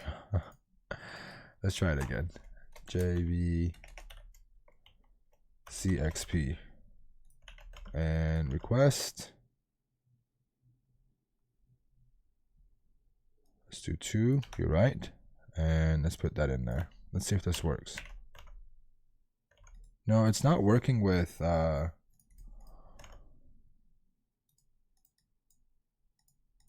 Why isn't it working? JVCXP. Can we request another CAPTCHA? Okay, let's do it again. We're gonna keep playing with this. AD. And format is 2. And application, wait. Let's try this again. If this doesn't work, I'm just gonna not deal with this CAPTCHA thing. Dude, you're killing me. What is this? Is this not an I? Chat, what do you see? I see an I. B58D. Nope. Doesn't want to work. Is it a 1? Nope. Roman 1. Lowercase l. Alright, let's try lowercase l. LB8. Nope. Ah, dear God, give me the patience. It's not an L. Alright, I'm gonna move on from this. Alright, no. Let's just we'll come back to this. That's fine. I just want you guys to look at how frustrated I look with this. Not happy. Not happy at all. Oh man, it's been a fun ride so far. Robot confirmed. Absolutely. I am not real at all. What's recycle? No saved addresses. So there's gotta be, let's think. There's an SSRF somewhere. Does someone want to spoil what the SSRF is for me? Ooh, complaint. People complain. So we can do API complaints. This is another one. If we do a GET request for this, how does it work?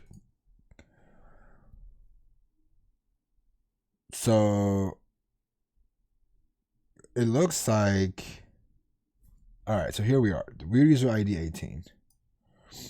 And we're also able to write, let's do this. Such a hacker. Let's see who writes this. If this goes in, such a hacker. Oh wait, we're doing a post. Oops. Right, that's what it was originally. Post, and then let's make this user ID 2. Okay, so it went through. And if we get, wait, let's go back again. I want to try and do this properly.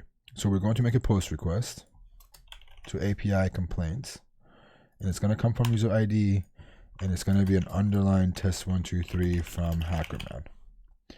And then after it's done, we're going to get and see HackerOne came up. So we're able to write it as another user ID as well. Very, very similar to doing API feedback.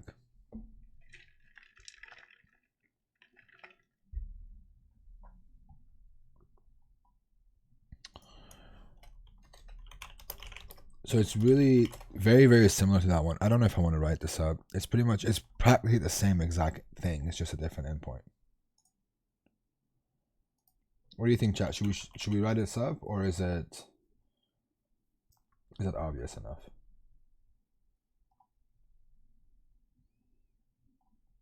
What do you think?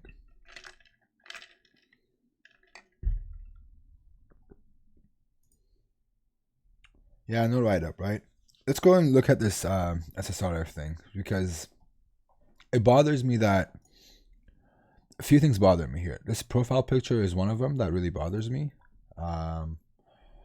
because most of the time when something has a URL, it indicates SSRF. The blue extension is called, this extension that I use right here is called Foxy Proxy. It lets me disable and enable my proxy on the go. All right, so what we're going to do is let's find a Google image, and I'm just going to feed it into this and just see how it works. So we're going to put this in here. We're going to boot up our proxy, link our image, excuse me. So when we do this, it fetches our image. It says found redirect, goes to this page, we profile, cool. This is here. What does it look like when we have our images? Let's do this. We're gonna go to inspect element, hover over this. Nothing. Interesting. Let's do this again. So it looks like it uploads your image and it goes into the asset upload.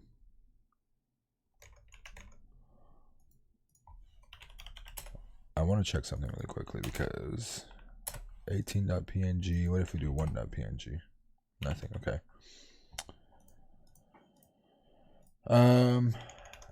I'm going to try this one more time on my end and see if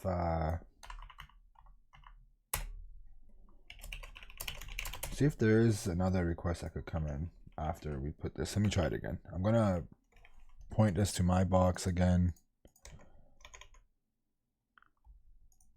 It doesn't look like it does anything to it. This is the request that we made, right? So let's just do this. Another box that we have. It's not really doing anything. So it's not actually making this.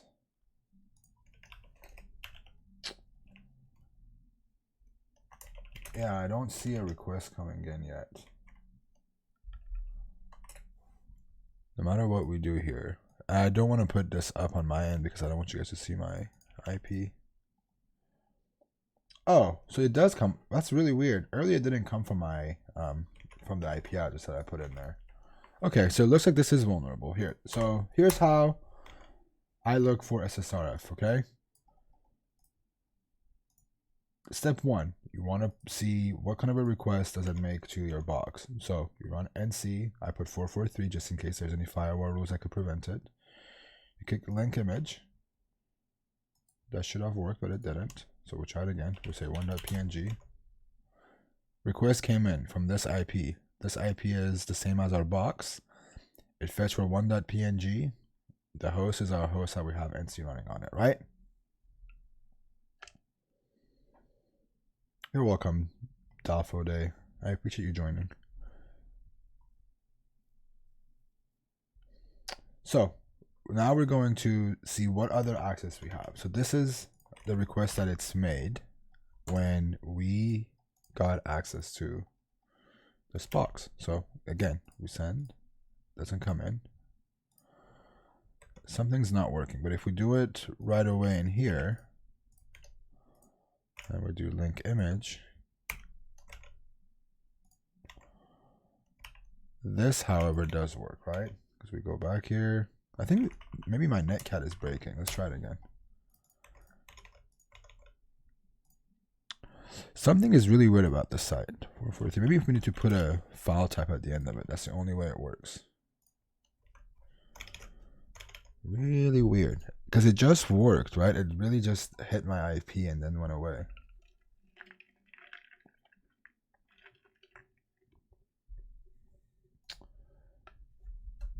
I just like using, it's just, honestly, there isn't a right or wrong way of doing it. It's just a personal, preference to use. Oh wait, let's do this. It's gotta be sudo.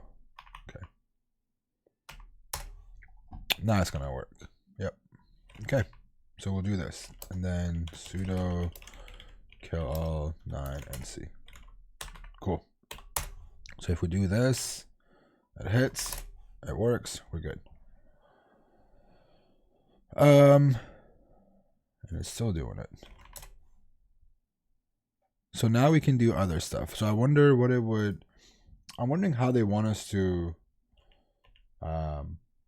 use this SSRF. Like, is it going to give us files maybe? We'll find out. The one thing that I usually like to see is the user agent, to see what they use for the backend. It gives you an idea what you're going against usually. But because this isn't giving us one, we'll figure it out. All right. So we're making this request, but I want to know what we could do with it on this box.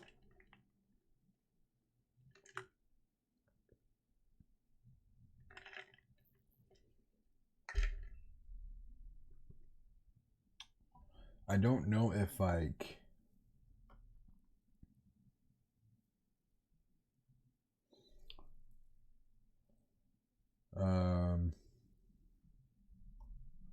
I want to know if they have a private place where we can hit for it to show SSRF. Let's look at the OWASP juice shop notes. Maybe is there a note CTF?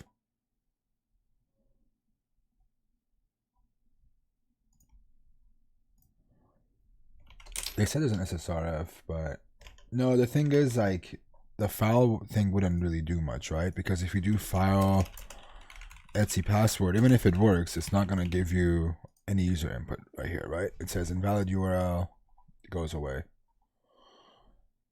It doesn't really do anything. It's requesting an HTTP.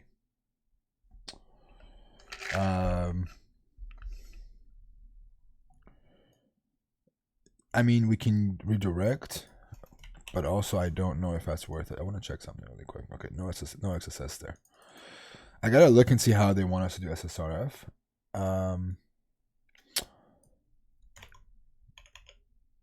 Let me think. We can try and do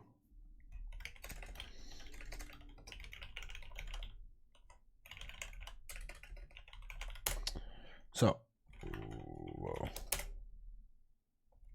Wait, let me make sure that works really quick. Okay. So we're going to make a test2.html, and we're going to have an image on here. Actually, we're going to do a script. I want to see if JavaScript works, right? So I'm going to do JavaScript source equals to HTTP this. This is where we want to get a ping on. So we're going to go back here. Instead of sending this to 443.1.png, I want to see if it will do any HTML. So it looks like if it doesn't have PNG, it's not going to work. Or at least it's maybe working, but whoops, there we go. But it's not rendering any HTML at all because, okay, let's try this again. Let's go and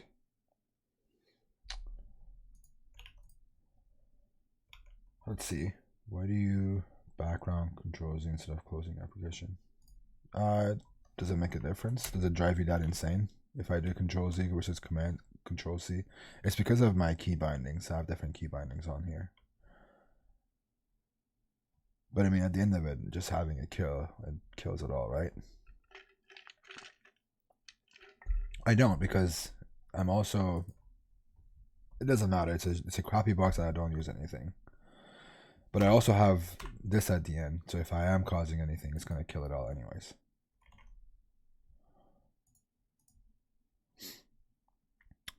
All right, I wanted to do if. What are these different instructions? Oh, these are tutorials. All right, let's focus on the admin thing. I'm gonna come back to the SSRF thing and figure it out later. I don't have the right setup here for it. It would be a little bit janky to do it on here, but typically what I would try is see if it has JavaScript enabled. But if this file that I'm reading, if it would have hit this script, it would have fetched the script. That means that it's parsing the script tag, so there's JavaScript enabled, right? Why not using pro version of Burp Suite? Because I don't want to.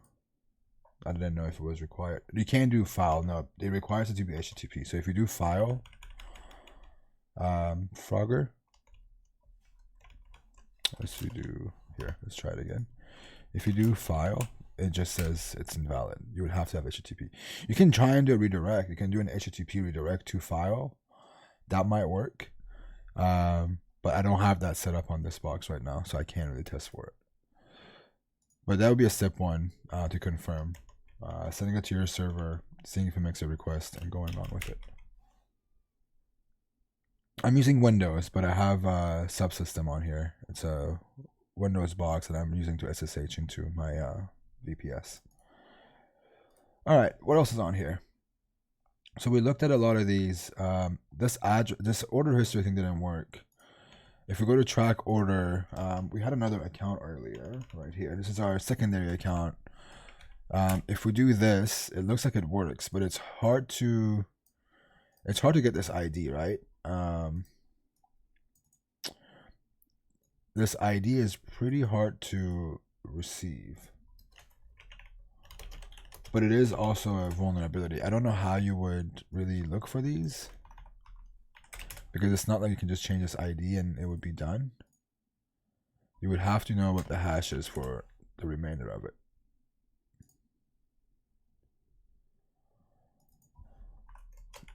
But it's also cool that it lets you change the results right here. So let's see if this would give us XSS.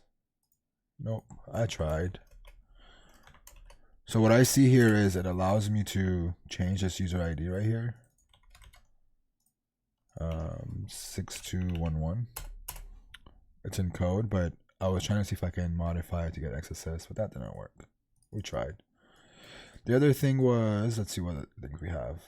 You can't edit these orders, right? No. Okay. Fair enough. All right. Now, how do we get admin access on this site? Anybody know? Any ideas on how we can get an admin account on this? I assume it's a JWT thing, but what do you guys think?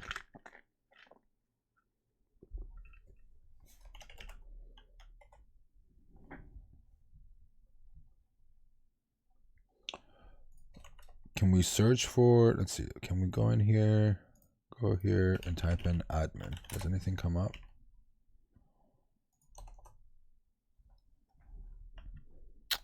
So there is an administration thing that comes up here. What is that? It's in assets. It's this. So these are all the different sections and what they call them in each language. So if we do this,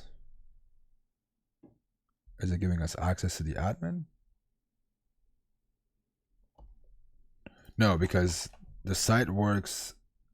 Wait, hold on. So if I go to like my order history, hold on, let's do this again.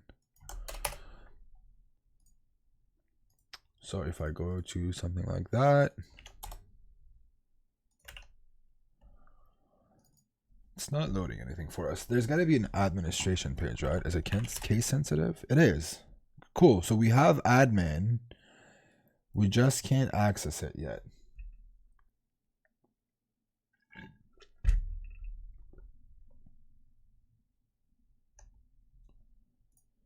How do we do this, chat? There's got to be a way for us. Where's my chat? There we go.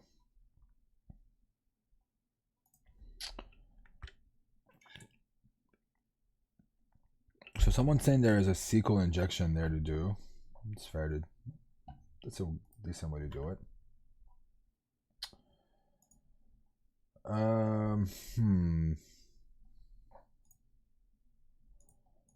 There's gotta be multiple ways of doing this, right? We really should do bypass decoding JWT. Brute force.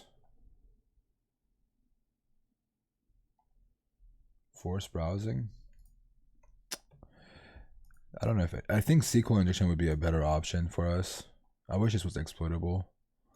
I think SQL injection would be a better option for us. Wait. Easter egg. Yeah, I think it might be one of those things when we have for the SQL injection to get admin. I don't know what these are. Quarantine? Juicy malware windows. Should I download it? So it looks like the order thing is vulnerable because you can see other people's.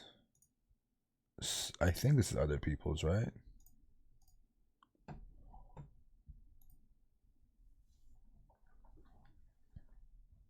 Hold on, I want to know what these are really quick. None of this loads, but announcement encrypted. Acquisition, what's that? This document is confidential. Several competitors, blah blah. Okay, is that another challenge?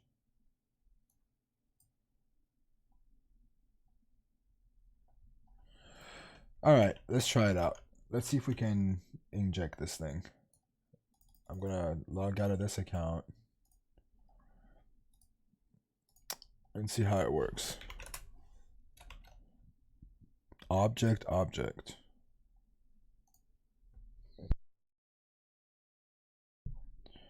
So this is object for us.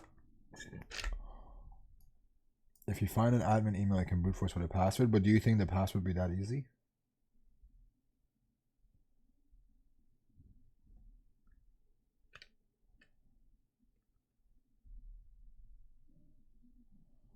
Or NetRead, check debug console.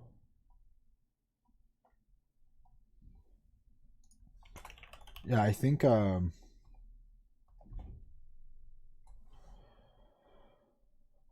trying to think of what else we can do with this.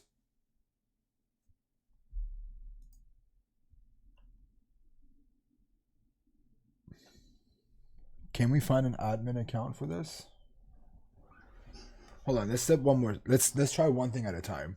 Someone's saying you can do burp suite, not burp suite, brute force, and someone else is saying you can do SQL, and I'm intrigued to do both. So let's answer the first one. Can we get an email for the admin? I think that's a good start. Let's see if we can find any way to get an email for an admin. Scoreboard. Let's do this. At juice shop, or anything with an ad sign in it. What time is it? It's only 11 almost.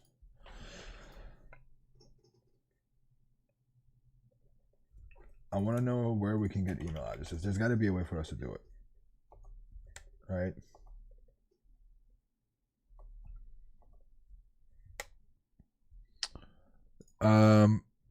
Would these have anything in them that shows who created them?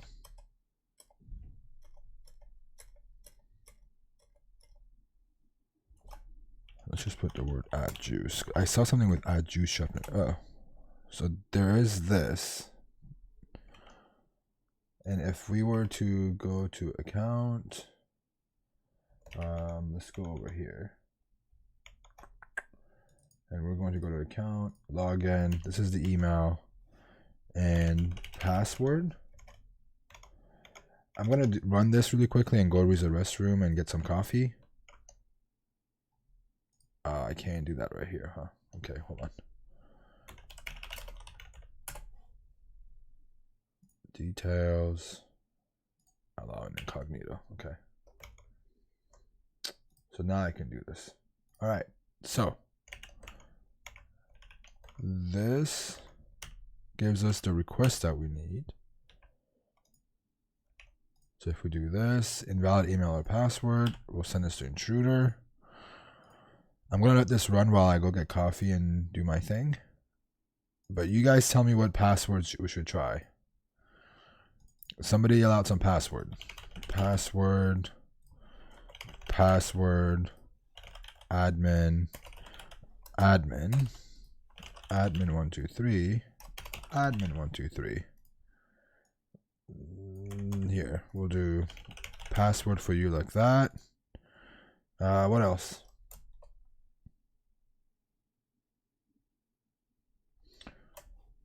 Juicy1. Administrator. Okay, I'm gonna let this run. I'll be right back. And hopefully by the time I come back, it does its thing.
All right, I'm back. What did I miss, chat? What did I miss? Oh, so it looks like admin123 worked. Holy shit, Zayat.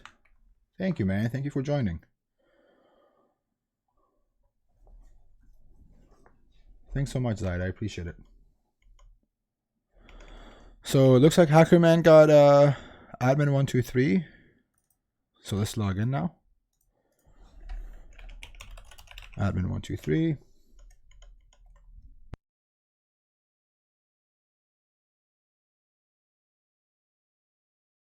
And now we can go to the administration page.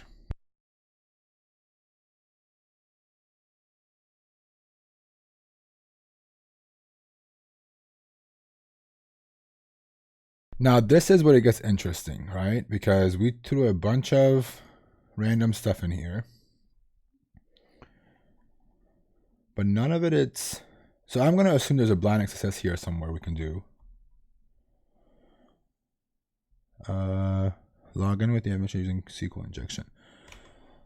So if I can do the SQL injection part, let's see if we can. Let me find a few vulns. Then we'll go back to SQL injection, okay? Because I want to get a few more write-ups in here. I only have another hour, so let me see if I can get some bugs in here, and then we'll come back to it, okay? All right, where were we? So we have access to the admin site now. There are a few things we can do. So first of all, let's try and let's write this up, actually. So we're going to go to Nahomi, and we're going to tell the Nahomis that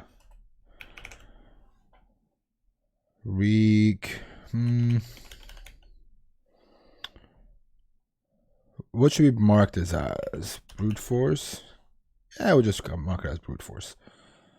So the scope has worked. I mean, has changed because we have access to more stuff. We can leave it because it's not server side, so we can leave it unchanged. But confidentiality is high, and I want to say integrity is high, especially if we have access to modify stuff, right? Like, we're the ones with power here now, right? We can delete stuff. So I would say it's pretty high. This should be marked as a critical anyways. So we can say weak administrator, no, brute force on login page allowed. Wait, what is the login page again? That's this. No brute force mechanism against and led to brute forcing the admin's password. This is a very weird report to write. It's good to report it, to be honest, because we have access to the admin panel, but it's not super hard. So we can write it up as the REST user login doesn't have any protection. Oh, we can say no brute force protection, actually. Protection.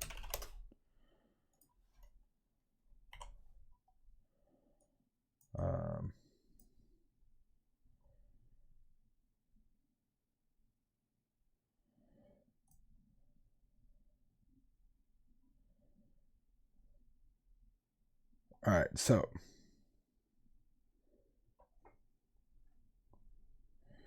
let's do this. Login doesn't have any protection against brute force. Using a quick list of passwords, we were able to brute force for admins. Login information. POC.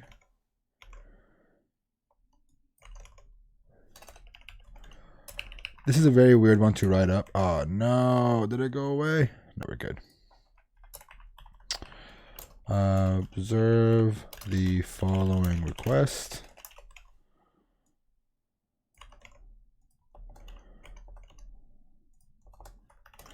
Using burp intruder, I was able to brute force for the password on the admin account, which turned out to be admin123. I usually don't do this against bug bounty programs. I do it at a very small rate. It's good to do it, but some programs might get pissed at you. So keep that in mind. Using this login, I was able to access the administration panel at this administrator. Right? It's this browser. It's administration. So let's go back to the report. And then we'll post this. Cool. Now, let's see what other things we have. So Bug Bounty HQ is saying that there is another API on the user. So let's go to REST user login. So let's do REST user, see what that gives us. He's saying that there is a authentication details. So if we hit this, apparently it gives you, no, I think that's only available to the admins maybe. Let me try it again. I think I know why it's not working. Let's go over here and do it. Get this. Oh no, wait. Where's one of our REST? Hold on, let's go back. A few requests. There's an API. We had a couple of REST APIs, right? Right here. So if we do a get right here, what does that look like? Let's see. It does give you all of that. That's very cool. How did you find that, Mark? That's a really good find. So this gives us access, and it says there's a role. It gives you everyone's details. But I'm going to close this out really quick because I don't want to leak information that's on there. But there's a role admin on there, right? The other thing that we can do, and also Mark pointed out, is there's a few things we can try here now. I'm going to open up another browser. And I'm going to type in, get out of here, Zion. I'm going to go ahead and log out of this, and we're going to make another account and see how it works when it's created. And if there's a role in there, we can change that out to an admin role. Dude, come on. Who cares? 1, 2, 3.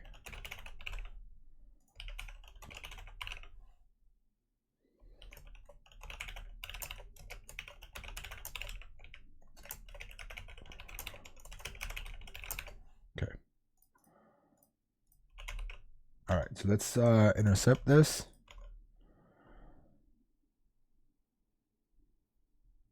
Let's add a role. Where is this security question? ID is 6, blah, blah, blah. So we're going to add a role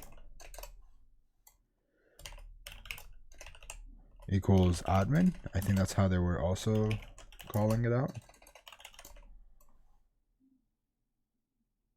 Because there is no other roles here. Let's see if that works. Must be unique. Oh, I guess I just made that. And let's see if that actually, it did work. Cool. So we can actually report that too. Thank you for that, Mark. I didn't get down there yet, but thank you. I appreciate that help. So let's put this in here. We can call this a privilege escalation to make it easy. I'll leave it as it is because it also changed our scope a little bit, but not really. We can leave that as it is. This is one that I can just go critical because of its nature. But again, integrity and confidentiality is pretty high, especially if it has access to orders. So we'll go to description and we'll add a POC.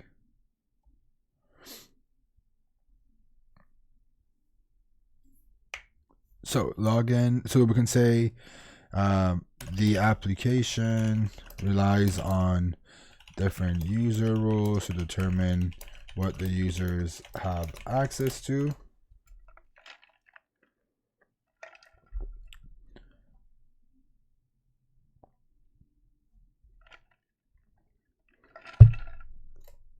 Once a user is registered, they are given a user role. However,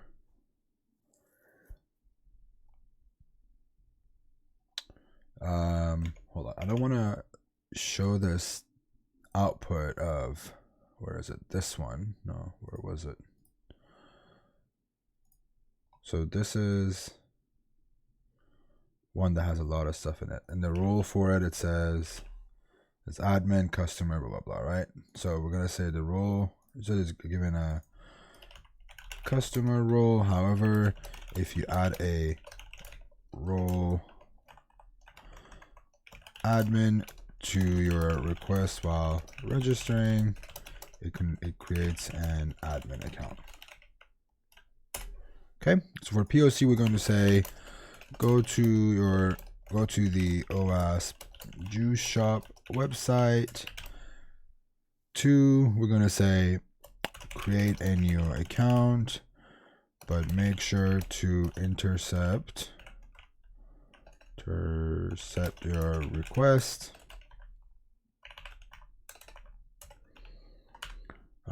Make sure to intercept your request so you can modify it.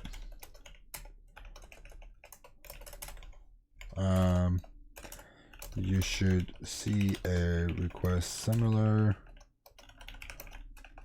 to this.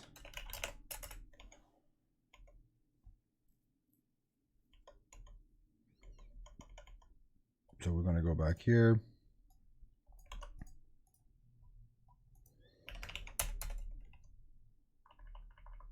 The role parameter comes from the, from that same exact request. So let's go back and just write this out really quick. So we do API users like this, but we didn't have that in there. And also just to be, we're going to do password. So not leaking our password to the world. If this was a real, report, we don't want to put our password in there, right? Just for best practice. Not that this password is real, but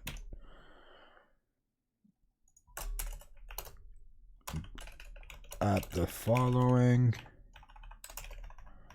to your request right after your security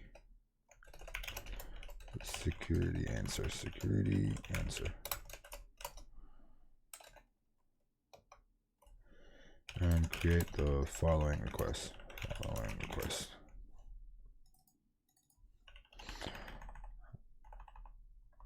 Add role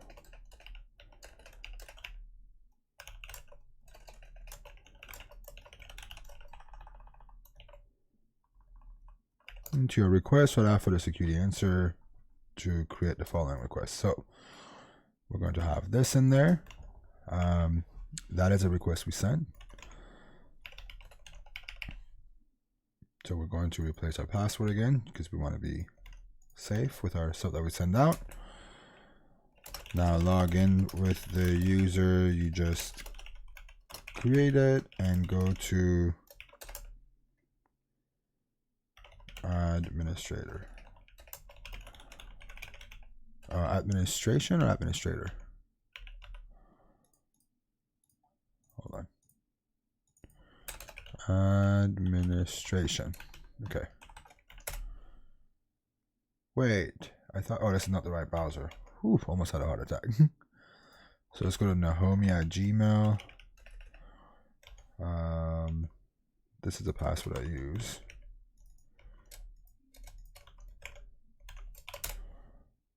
We'll have to redo this again. All right. Wait, Nahomi. There we go. Administration. We have access. Cool. And you will have access to the admin panel. Cool.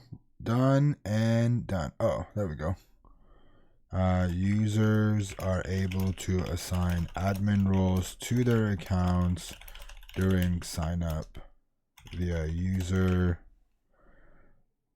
It's API users. So API users.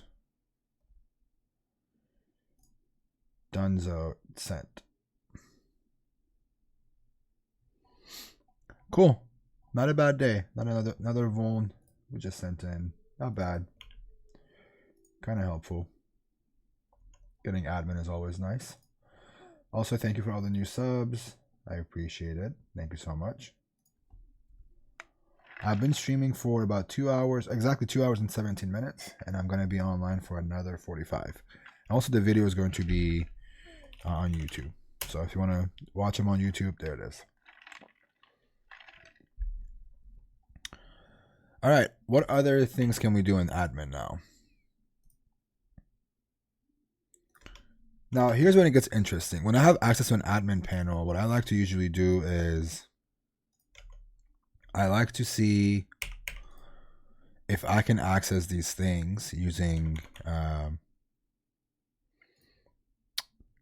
using our other accounts. I'm going to go to one of these requests that we did. This is our, we'll call this, watch, we'll put this non-admin account. So if we do this, it's going to give us user details, including their email address, their last login. So this is kind of a interesting one to file because it's giving us access to the user's email address. It leaks their email address. And I don't think you're supposed to leak that. This is not a site where it does that, right?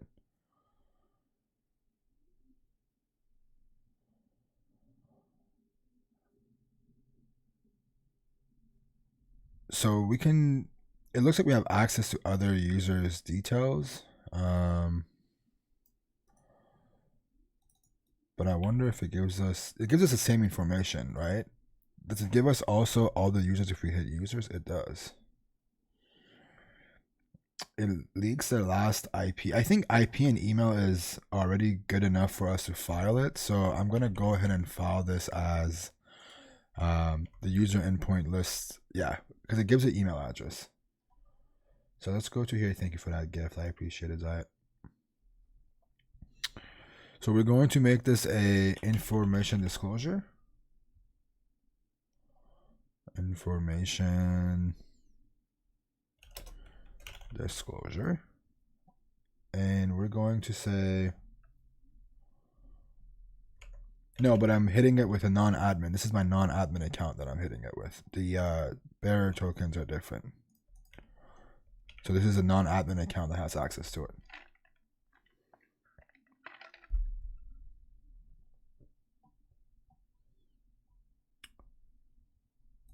So we're going to write this as API users, right? And API users leaks list of usernames, email addresses, and IP addresses belonging to juice shops, of all juice shop customers and users, including admins.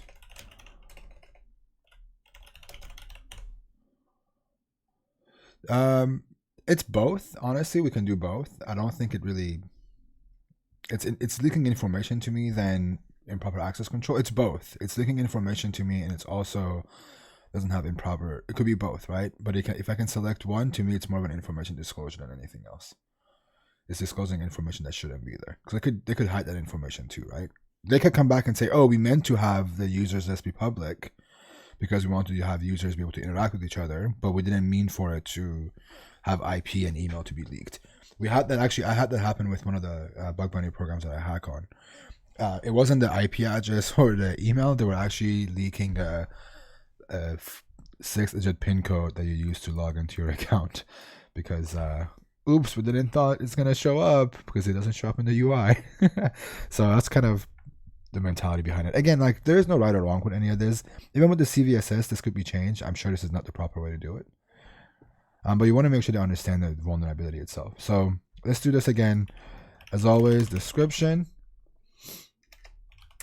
and POC. The description is pretty easy. We can say the API users endpoint leaks user information to any users, including IP, email address, and their usernames to any users on the platform.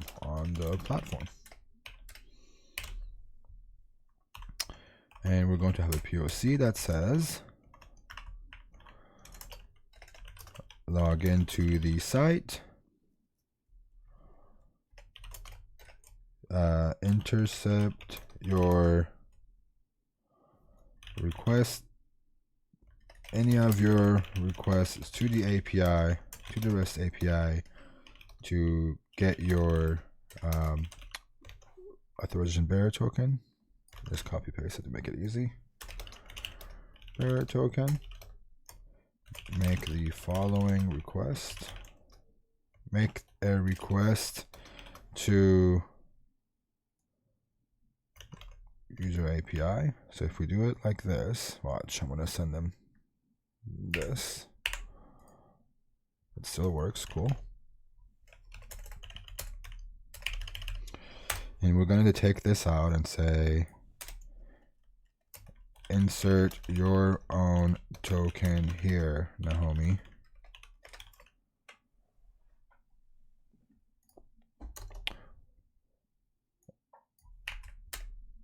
Users. Also, let's take these numbers out before it breaks.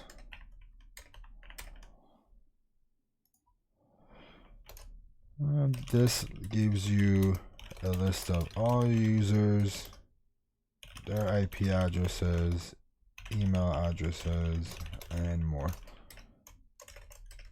This should be, let's do this in the platform. This should be limited to admins and users that need access to this kind of information.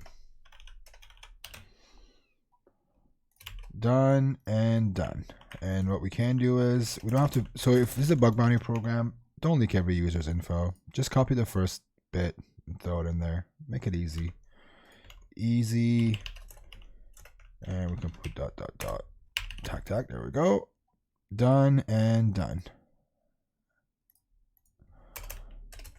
Thanks. Looks good. We have info disclosure here. CVSS is pretty good. I would even put this as high. Doesn't really matter. They can figure that out on their own. It's to give an indication of what access they have. They could come back and say we don't agree with this, and we can submit it. Done. Cool. That worked. How are we doing on time, chat?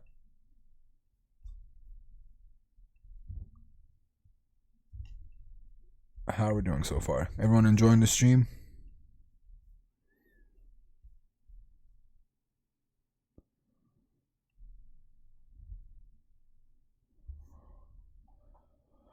Do we think there's more to be found? Should we keep this? Should we make this a regular thing? Should we make this stream a Tuesday thing from now on when we look at it and write reports?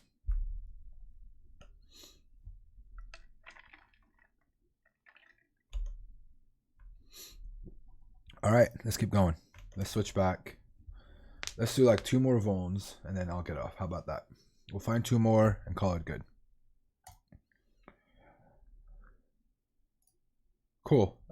What else is in here? What else? We haven't really looked at the admin stuff yet, right? So one of the things that I was explaining was I like to look at admin functionality and seeing what kind of things we have access to. The one thing that I don't like is there's some sort of a filter here, and I assume there's going to be XSS we can do here. But let's see if we can delete other users' feedback. So I'm going to go here. I'm going to drop this. So this feedback, I love this shop, is still there. We're going to confirm because we dropped the request. Okay, it's there.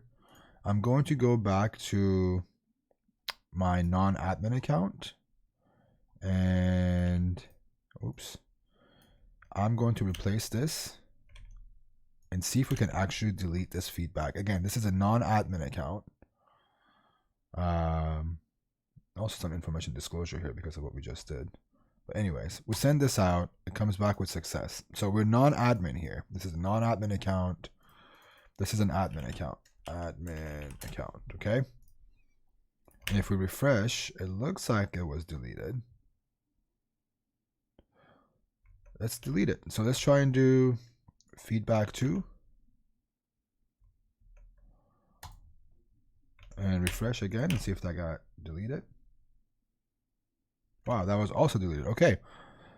So then we can go back here, go to the juice shop, submit. This is also both, right? Because it's also an IDOR, because I assume you can delete your own reviews, but it's also an access control issue, right?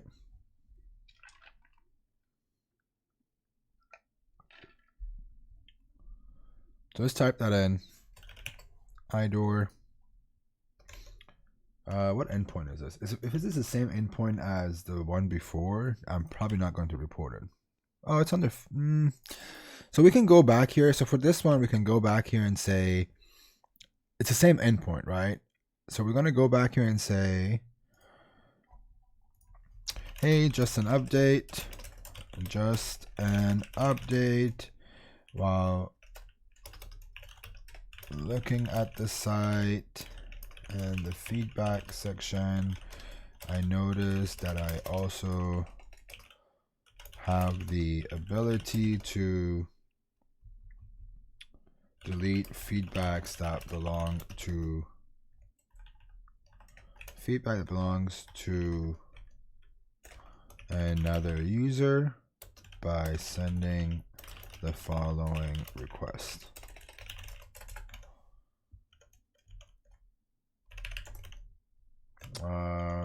Let's give him the full request, at least the top part of it. This. Can you please adjust the CVSS scoring accordingly? This should bump us to a high because now we also have access to edit, delete or edit. Oh no, I didn't mean to self-close it. No. Oh well. I've been doing that a lot lately. Oh well. That's fine. Womp womp. Instead of accordingly adjusting the CVSS, I got hit with an NA. But that's fine. It's not a big deal. It's a fake program. Cool. What else do we got here? Is there anything else we could look for while we're on the admin panel? Where is it? This one. So the admin API doesn't seem to be having much in it. I was really hoping that the admins have some sort of an access to like edit other stuff, but I don't think that's the case. Can we edit any of these items? We can't. We did an account takeover though, right? Well, not really an account takeover, but we found a way to... I mean, let's try it. Doesn't hurt, right? So let's go to accounts. Let's go to this email, this account. What happens if... Can we... That's what happens when we hit set username. That doesn't really make a difference. It's not based on the user ID. So that doesn't really make a difference. Let's go back.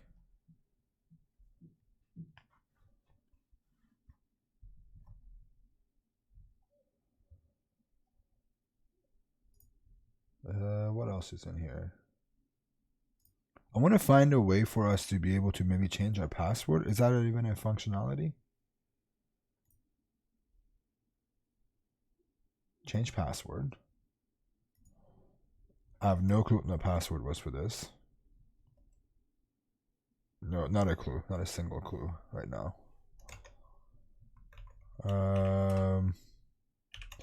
But I wonder how it works when you... Hold on. if we give it this. I wonder if it sends. It doesn't send your. So it's not based on your ID, but I wonder if we can change it without knowing the current password.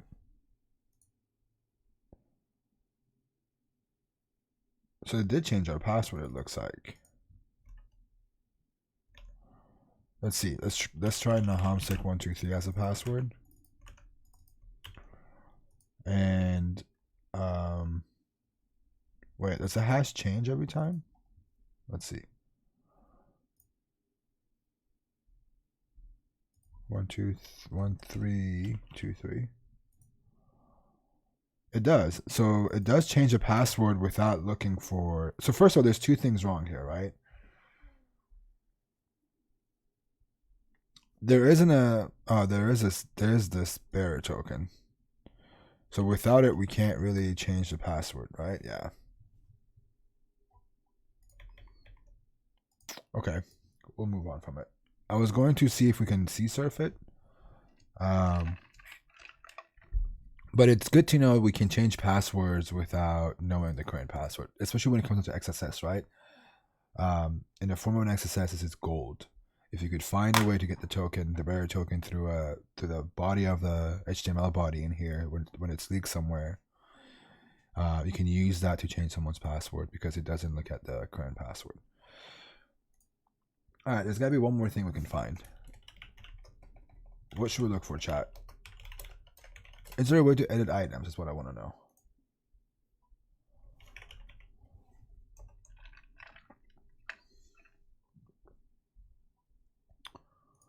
Or should we do more XSS?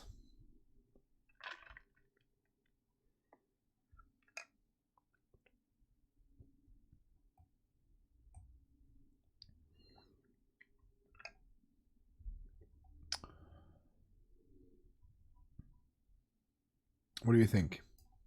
I want to do one more bug before I jump off of this.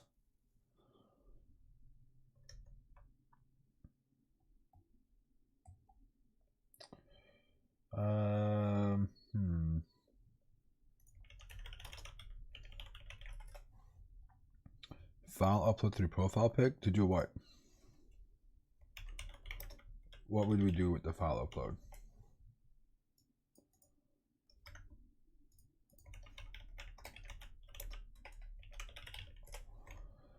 As a normal request, we can do.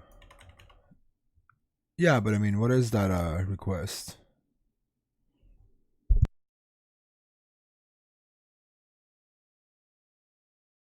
Yeah, I've seen this coming in a couple of times, but it shows like prices and stuff. It would be cool if we could edit this, but or at least like post to it maybe.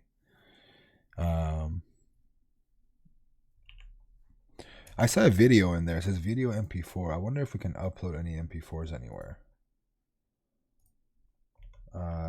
Let's see.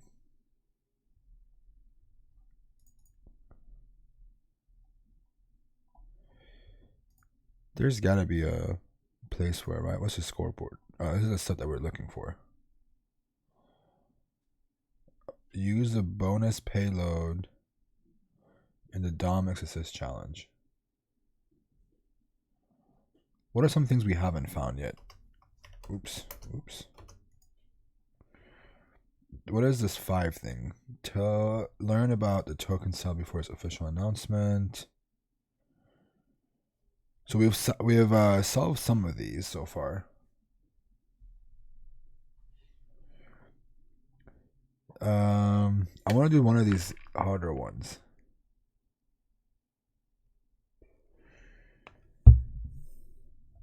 Give a devastating 0 star. Not something I'm interested in.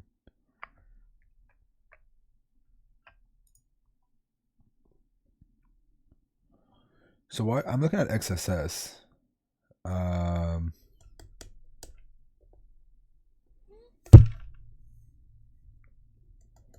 Yeah, some of these aren't really that interesting. Ben, as a regular user, we can make a request to that. Remember, trailing slash. Yeah, I mean, let me see. Hold on. Yeah, I pulled that up earlier. Where did it go? I looked at it. It has some stuff in there, but I'm trying to find something that would be we could exploit immediately without having to look for. Because I gotta hop off in the next 20 minutes. What else? There's a ton of stuff we can look for. Let's go back to where's this deluxe membership thing? Oh, there we go. So this is where. Okay, so we can do a membership thing, right? Even though we are an admin,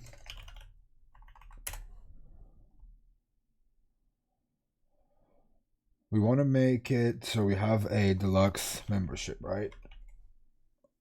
So I assume, how do I even get a deluxe membership even if I wanted to pay for it?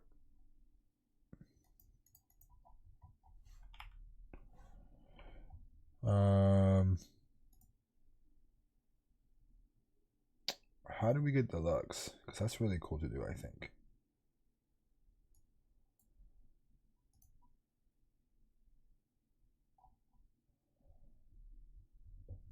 There's got to be a way to get it, right? Is there a, let's see, deluxe. Nope, there's no items for the deluxe membership either. Oh, so we have access to the users API, right? So earlier we did.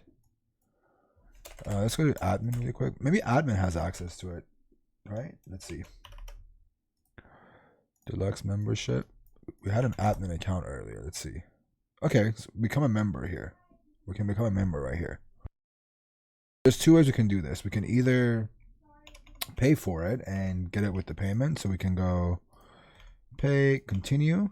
No, I didn't get to do the request right. Okay. So the admin account was, hold on, let's go to our reports. Go back and right here. So the admin username, even though I messed up my report while I was typing it really fast, is this. And then the password was admin123. So let's see how that works. Huh. Okay, let's try another account. Log out.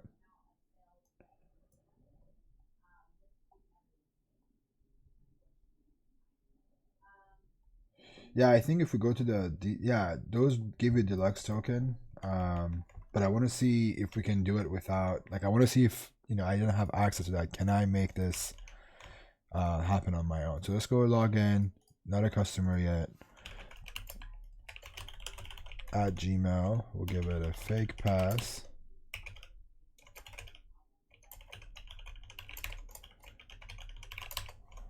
And we'll pick this.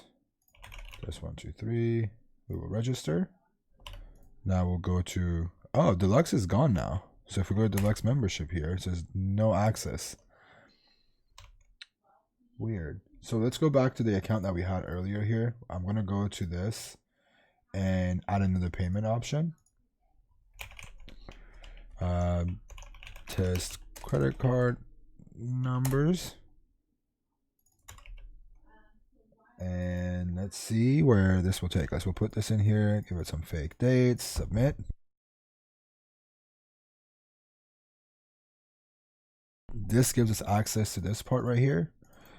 But what's weird is, I think because we don't have any money in our account, it's not letting us do it. So let's go to our digital wallet, add some money to it, and let's go back.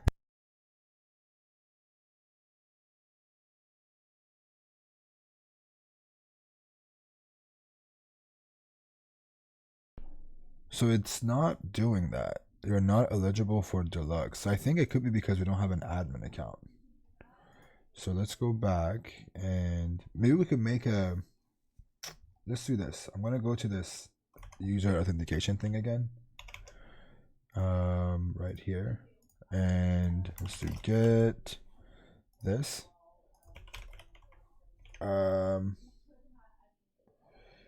It doesn't have anything about being a customer or a, so there is a deluxe, there's a customer with deluxe token, right?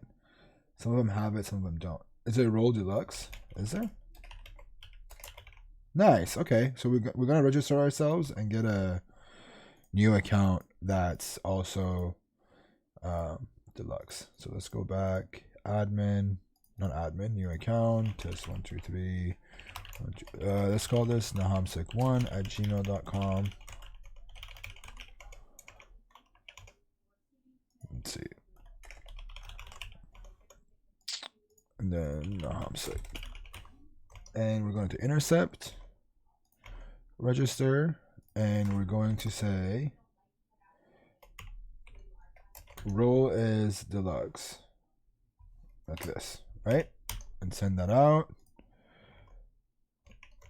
Did it register? Yep. nahamsec1@gmail.com. Cool. Let's see if that worked. Not eligible. Something went wrong.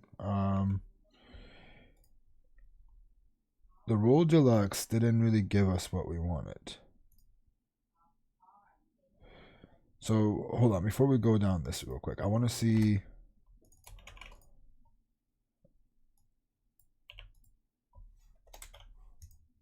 So we don't have access to this anymore. Oh, that's because we don't have a bearer token. So let's go here. And then what was the request again? I want to see if I can just modify this. API users. So a non-admin account, we're going to go to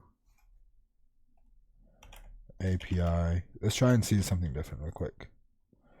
API users. Let's give it a thank you for that sub. I appreciate it.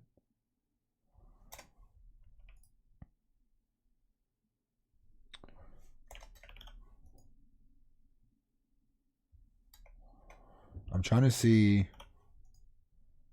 Okay, so there's 29. I'm trying to see what this last user that I created had access to really quick. 24, 25. So one of these is the last one we just made, right? Nope. 28. So it says our role is deluxe, but we don't have a deluxe token. Can we make a post request to this and change our user role really quick? Hold on. Let's go back to, where's my browser? This browser. Let's go to our inbox and see how we got elevated access really quick.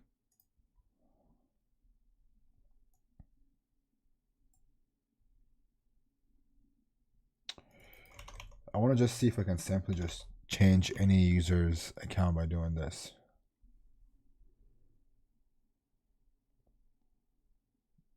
Let's do just this. Can we change it just by giving it role?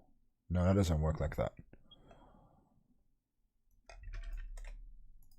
We can't post to it then apparently, but if we can get user details.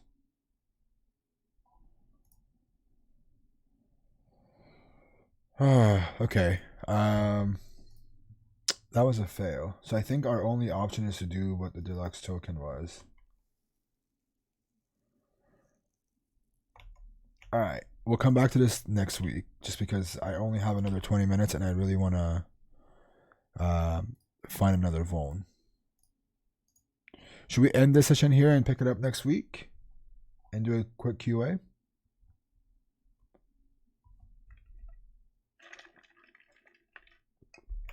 Let's do a quick QA. So this way I can wrap this up also, and we'll pick this up again. Maybe not next week, the week after that. So I want to know what you guys think. Also, it was pretty crazy to see the numbers we hit today. Holy crap. I think at a peak we had a 500 and something viewers. Which word list is Broadway to use by default for directory search or FUF? Depends on the target. You can't just, it's not a one word list fits all. You would have to use multiple different word lists, honestly, depending on what you're looking for. Also, a reminder, I'll be online tomorrow. For the next week, I'll be online at 9 a.m. every day. I'm doing different things. So if you want to come join me, hang out, and ask questions about the live hacking event that's happening, bug bounties, how to get started. There's different streams coming up. starting today was our community day, all the way through next Wednesday. It's every day at 9, with two differences. One Saturday is at 9:30, and the Wednesday on next week is at the end of the day, where we wrap up the live hacking event. Also, a big thank you for HackerOne for letting me do this and blasting it all over social media and helping me build this out. But I'm not seeing a lot of. Tomorrow we'll be talking about. Yep, tomorrow we'll be talking about the live hacking event. No, I don't do ASMR streams. Get out of here. But if there aren't any questions, I'm gonna sign out. Get to work. I seriously appreciate everybody that was watching our stream today. All the new subs, all the gifts, all the love the guys have shown me so far. I really appreciate everybody being here, and since there aren't any questions, I'm going to hop off and get back to work. If you want to watch this video, it will be on YouTube if you missed it. It's pretty long. It's a 3-hour long video, but it will be on YouTube. If you want to check it out, go ahead and go on youtube.com/nahomsick. I'll be back online tomorrow, but until tomorrow, please stay safe. Don't get sick. Wash your hands. And yeah, I'll see you all tomorrow. Thanks again for watching. Peace.